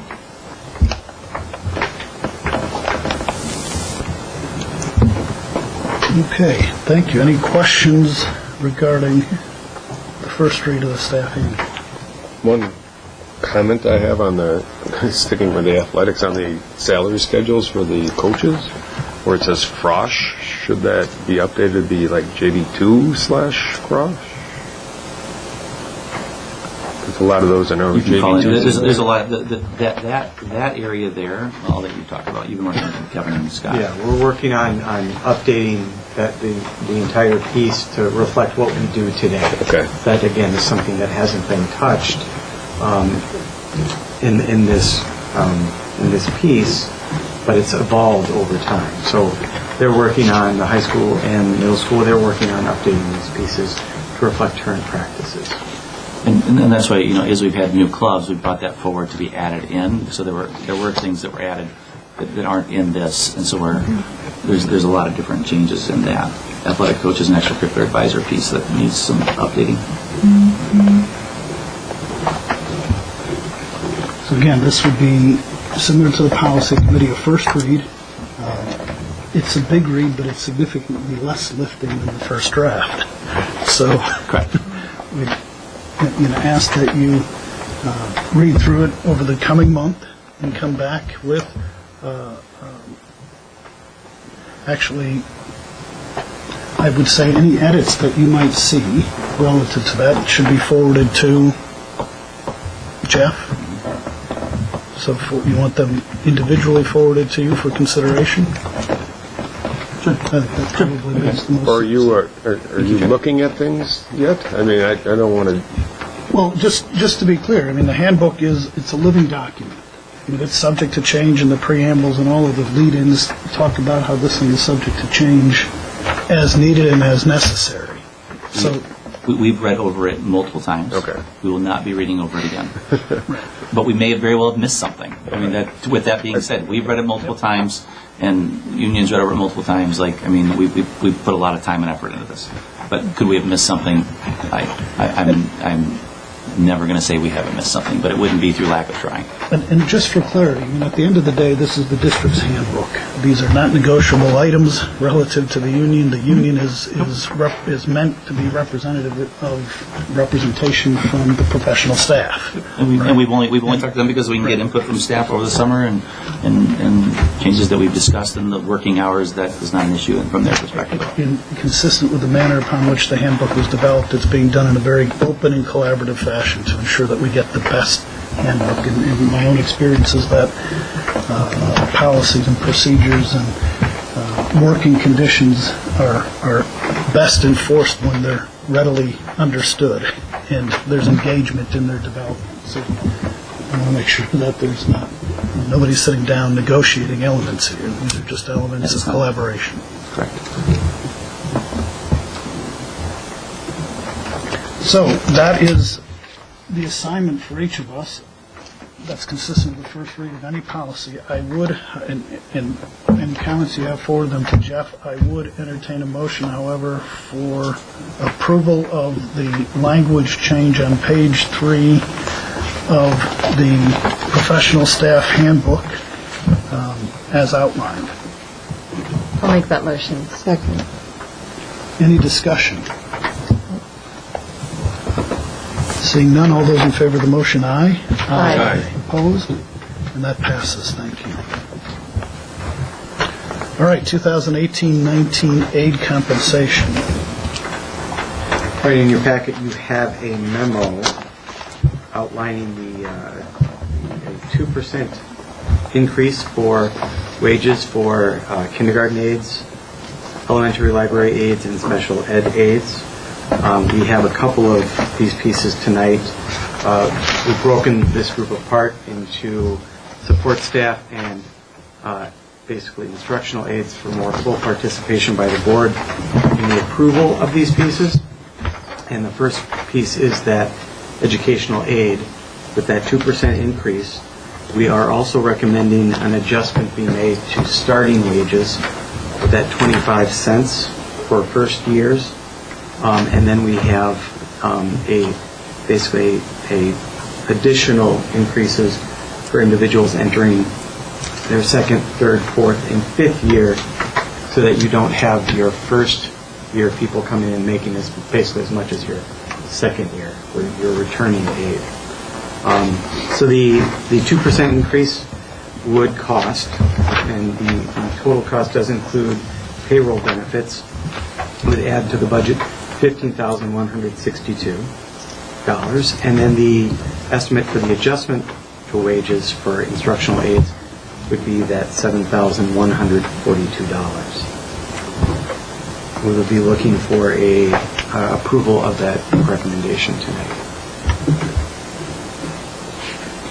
So we have a motion to approve the administrative recommendation regarding aid increases. I'll make that motion. Second. Second. Motion is made and seconded. Any discussion on the matter? The library aides, Topher, is that the same across all buildings? No, so elementary aides or library aides at the elementary level, they do work with kids. They take small groups and work with them, versus it's very different. In fact, last year we had to ensure that when we moved to Title I school-wide, we had to ensure that our library aides at the elementary level were highly qualified because they worked with small groups of children, versus our library aides at the middle school and the high school, where they were not assigned groups of students to work with. They don't have to follow those same requirements. So they're in a different class. Are they? They would be in the support staff, which would be following this. Okay. And then this will be just where our aides are at. It'll be something that we'll just monitor each year then going forward. Correct, yes. Okay. Any additional questions? Okay, all those in favor of the motion, aye. Aye. Opposed? And I abstain. We have a conflict. All right, 2018-19 support staff compensation. As mentioned before, this is another employee group that we're bringing forward a recommendation for a 2% salary increase. This would include office staff as well as the middle school, high school library aide positions, food service, maintenance, business office, district office, support staff. The total cost, including payroll benefits, would be $27,868. We'd be looking for an approval of that recommendation. A motion to that effect? I'll make that motion. Second? Second. Any discussion? So to clarify my question, the library aides under the aide compensation that were just approved, that was only elementary. Correct. This one would be the high school and middle school. Correct.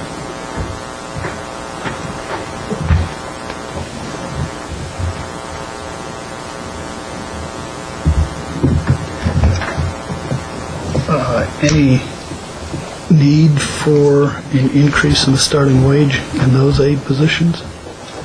Not at this time. We haven't identified that. Okay. Any further questions? All those in favor of the motion, aye? Aye. Opposed? And that passes. Student activity account approvals.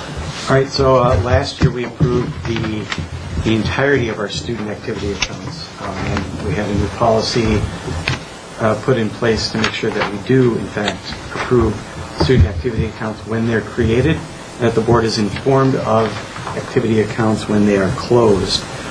This will be essentially an annual piece, typically approving the opening of a new class of 2000, what have you, account. And this year, we are asking that class of 2021 and 2022 accounts be opened. And then we are also informing the board that the class of 2018 account will be closing with the $275 and change dollars being transferred to the class of 2020, primarily to assist with junior prom, if I'm not mistaken. That's correct. And then also the closing, somewhat uniquely, of the GES Student Council activity account. There are no funds remaining in that account. We'd be looking for approval of opening the two new accounts at the high school. Any questions? Motion is in order. Motion to approve. Second. Any further discussion? All those in favor of the motion, aye? Aye. Opposed? And the motion passes. Notice of student academic standards. You'll have Diana come forward. On a yearly basis, the board needs to approve the academic standards that we have in our district. And so Diana has a memo for you.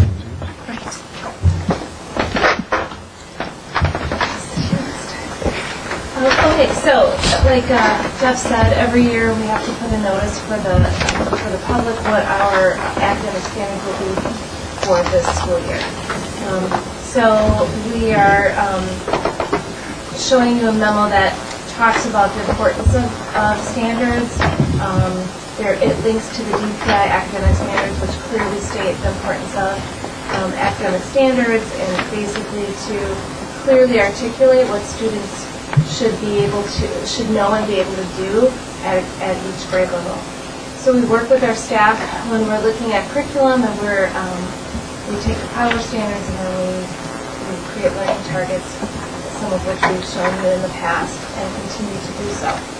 So like last year, these standards are the ones that we talked about last year, with one exception, adding the National Sexuality Education Standard from the Youth and Adult and Development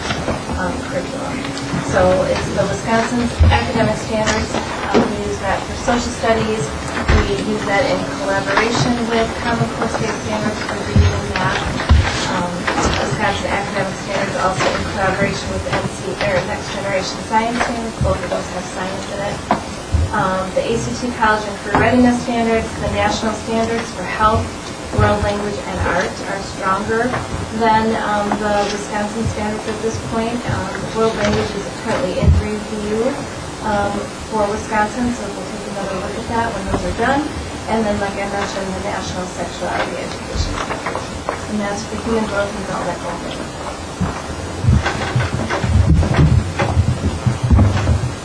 Any questions for the board?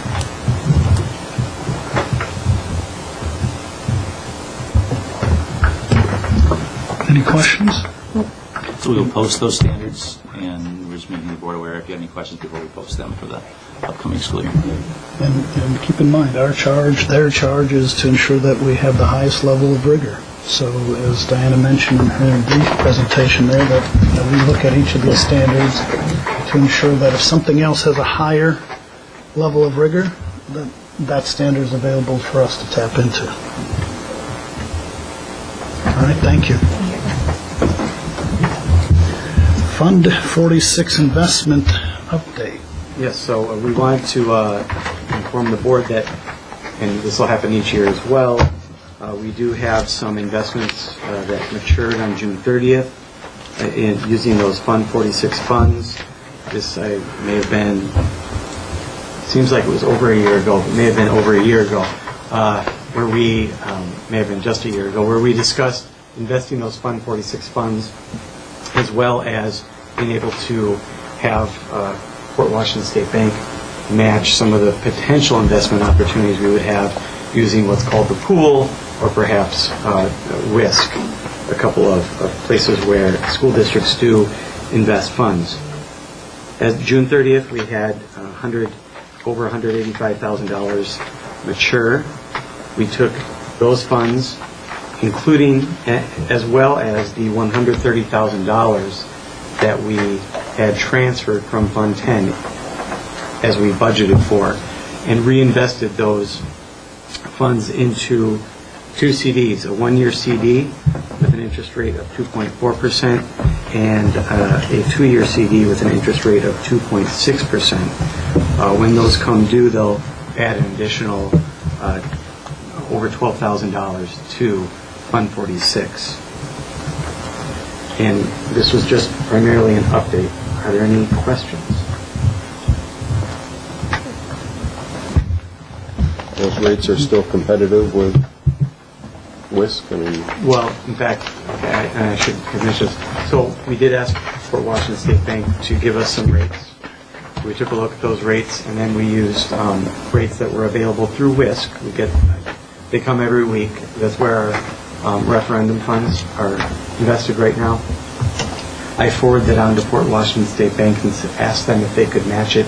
And just like we did in that exercise earlier, we kept it local, and they did decide to match it. So we're appreciative of that.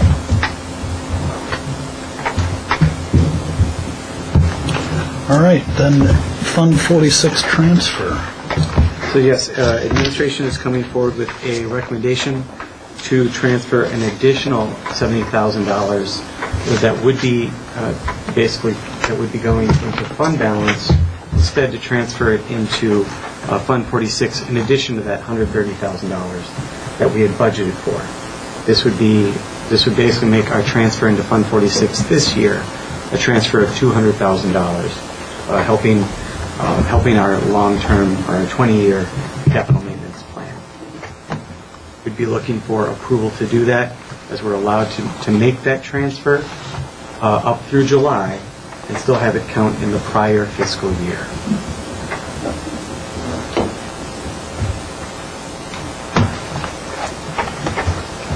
Any questions? Recall that Fund 46 is a fund that's set aside, John, and others that allows district to put money away, provided we have a 10-year capital improvement plan in place. If can't be used for 5 years, right? Can't be used till July 1st, 2021. So it's 5 years after that first deposit, which occurred back June 30th, 2016. 5 years later, you're allowed to use it. So any money we put in, even right before that, even right before July 1st, 2021, we can use those funds. All of them are available as of that date. And it must be funded. It's not a paper transaction. Literally, the funds have to be put on deposit. So, I'll entertain a motion to accept the administrative recommendation regarding increasing the Fund 46 transfer from the budget amount of $130,000 to $200,000. Any further discussion? All those in favor of the motion, aye. Aye. Opposed? That passes. Thank you. Student overnight trip request. So we would ask that the board approve a student overnight trip application from Karen Fry, the German exchange trip. And Scott, I'm not sure how many years we've been doing this. Do you know? I mean, obviously, ever since I've been here, but that's only 3 years. I've done it longer than that. Karen's been here for a little bit longer as well, but it's a trip that they've done before, and they'd like to continue to do again. They've had good success with Explorica, who they're looking to continue to work with. It's a great experience for our kids, and they would ask that you approve that trip again for the students. So they alternate where those students come here, Yeah. and then the next year we go there. We've attached the itinerary. You can see the various places that they go, and the great experiences that they have while they're doing that. And it's a great learning experience for our students. So I would ask the board to approve that. Any questions? Then I'd entertain a motion to approve the trip request as presented. So moved. Second. All those in favor of the motion, aye. Aye. Opposed? And that passes. And a construction update. Jamie has 4 different items to talk to us about tonight. Construction updates. We'll start with Kennedy. So Kennedy, concrete asphalt should be completed by next week. So you're going to start seeing a lot of site work being completed. Elevator is going to be delivered this Wednesday and installed next week. With that, if you notice, the kitchen flooring is installed and a lot of drywall ceiling will be going up. So visual walk through these schools, especially elementaries, you're going to start seeing a lot of finished trades doing a lot of work. So things will start to look more finished at that point. We started air balancing the HVAC at Kennedy today, and we'll continue throughout the week. So that is very good news to get occupancy. Woodview is also concrete work, asphalt, on the south and east parking lots, which include parking lots at John Long, should be completed by next week. And there too, the unit ventilators, boilers are set in place.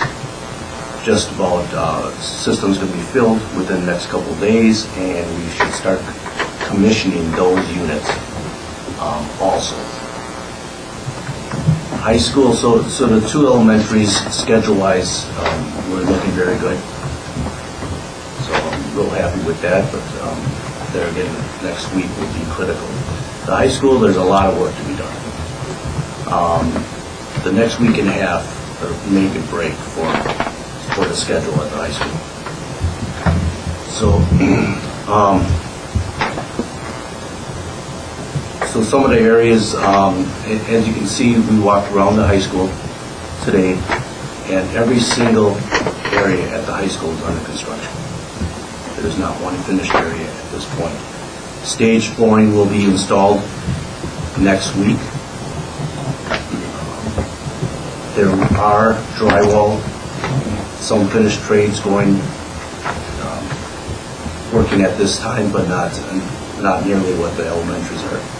Academic air handling units There were two large second floor air handling units that were, they literally cut the roof open last week and installed those.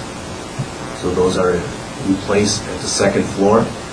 Boilers, chillers, and hot water heaters are installed, set in place. So I'm hoping within the next 2 weeks we can start commissioning those. You will see next week the grading going around the north side of the new gymnasium will be finished. And GES, we are hoping to start tearing down, demolishing that building next week. Update with the water main. So it's been almost a month since we had that water main break on the east side of the high school. Not a lot of information so far. Tomorrow we plan on scanning the existing floor in the new auto shop. The floor in the old auto shop. Also, we are planning to scan the east parking lot to make sure we do not have any sinkholes in those areas. And once we get the data from there, we will proceed to whatever needs to be done at that point. We have engineers from Hoffman involved daily with that project. That's all. And so with that, we have the liability insurance group as well as our own insurance company that is also at those meetings, making sure that all the information that is taken in, we have a history of all those pieces. The various, the fine arts group has been in and gotten some quotes on the music that was run, whether it's instruments or the paper music. The autos area as well, so we're taking a look at all those pieces and trying to get those ordered for the beginning of school and our students in that way. But and one other thing for GES, as we get closer to the demolition of that, we have asked Hoffman to be able to set a date, and we believe it'll be sometime in August, but we'll remote that once we know it. They haven't given that to us yet of when we can have a spot outside of the fencing area. There's now fencing around GES, spot outside the fencing that we can have them just put some bricks. People can come by for a commemorative brick in that way. And we don't know that when that is yet, but we will at a later date, and we'll publicize that to everyone. So people will start seeing GES come down shortly. Shortly.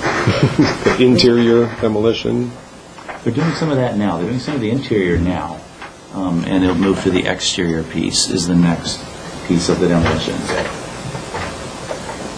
So the things you can't see right now are what's happening now. You know, but then when they move to the exterior, then we'll know more.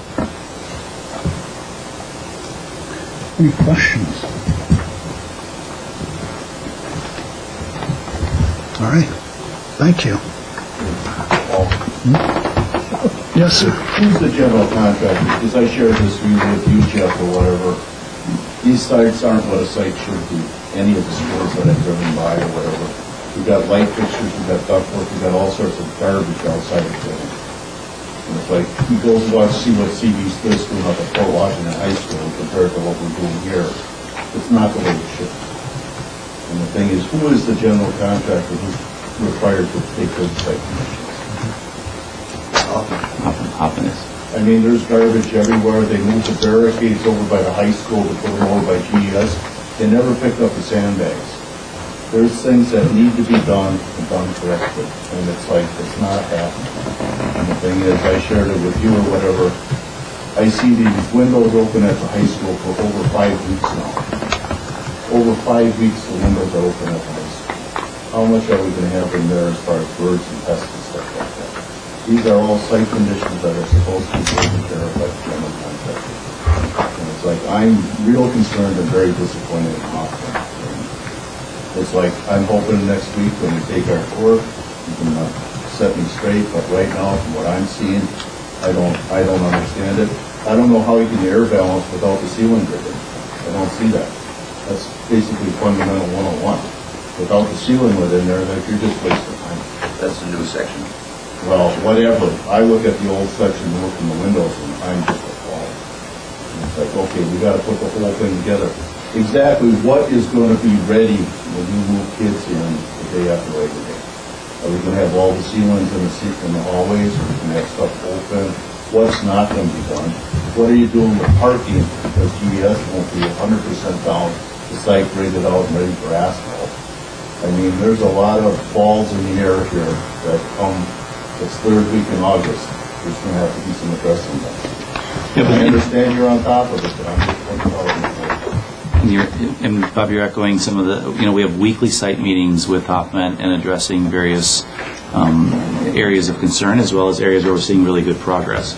And, as Jamie said, the elementary schools, we are getting into a good spot. There's time actually built in at Woodview, so if something were to go wrong, and there's even some time at Kennedy for some of those pieces to be able to make sure we have them ready for students, for staff to come in on the 27th. But the occupancy piece at the high school is a big concern. And we echo those. We're working with Hoffman in order to meet that deadline and prioritizing the things that need to get accomplished. Once things are accomplished, the fine things that are done at the elementary school, they will be sending those crews to the high school to be able to work on that.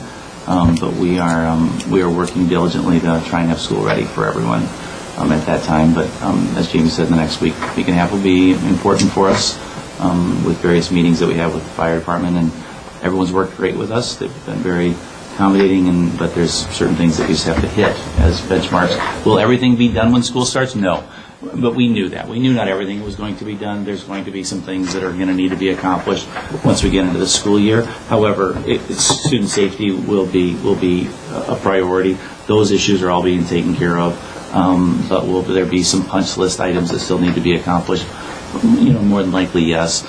Will there be maybe some cabinetry that isn't completed or that got damaged in shipping that we're going to have to repair? Yes. There's still going to be some areas that need carpet that don't have it. Yes. Yeah. And we're going to be scheduling that out, communicating with staff as we move forward. So the goal is, we knew that this was going to be a going into the school year, and we've even prioritized some things such as district office. We've moved that into after the school year begins.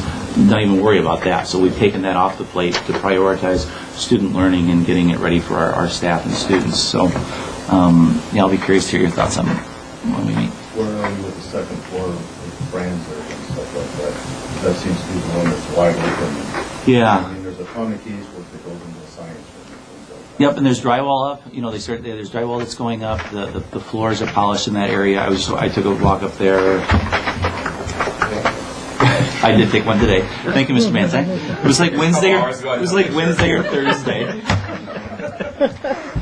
It was either Wednesday or Thursday that I walked up with Fran, and so it was exciting to show her that area, and she was meeting with Mickey. They were looking at curriculum, so it was exciting to see that.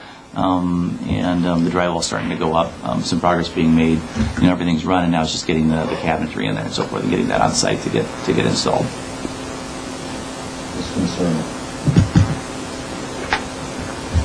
Anything else? Then I'd entertain a motion for the Board of Education to convene in closed session to consider teacher compensation and compensation of the superintendent and other administrators over which the board has jurisdiction or exercises responsibility. This is in accordance with the Wisconsin State Statutes 1985, 1, C, and D. Do I have that motion? So moved. Second? Second. John, how do you vote? Yes. Yes. Yes. Yes. Yes. And yes. Thank you.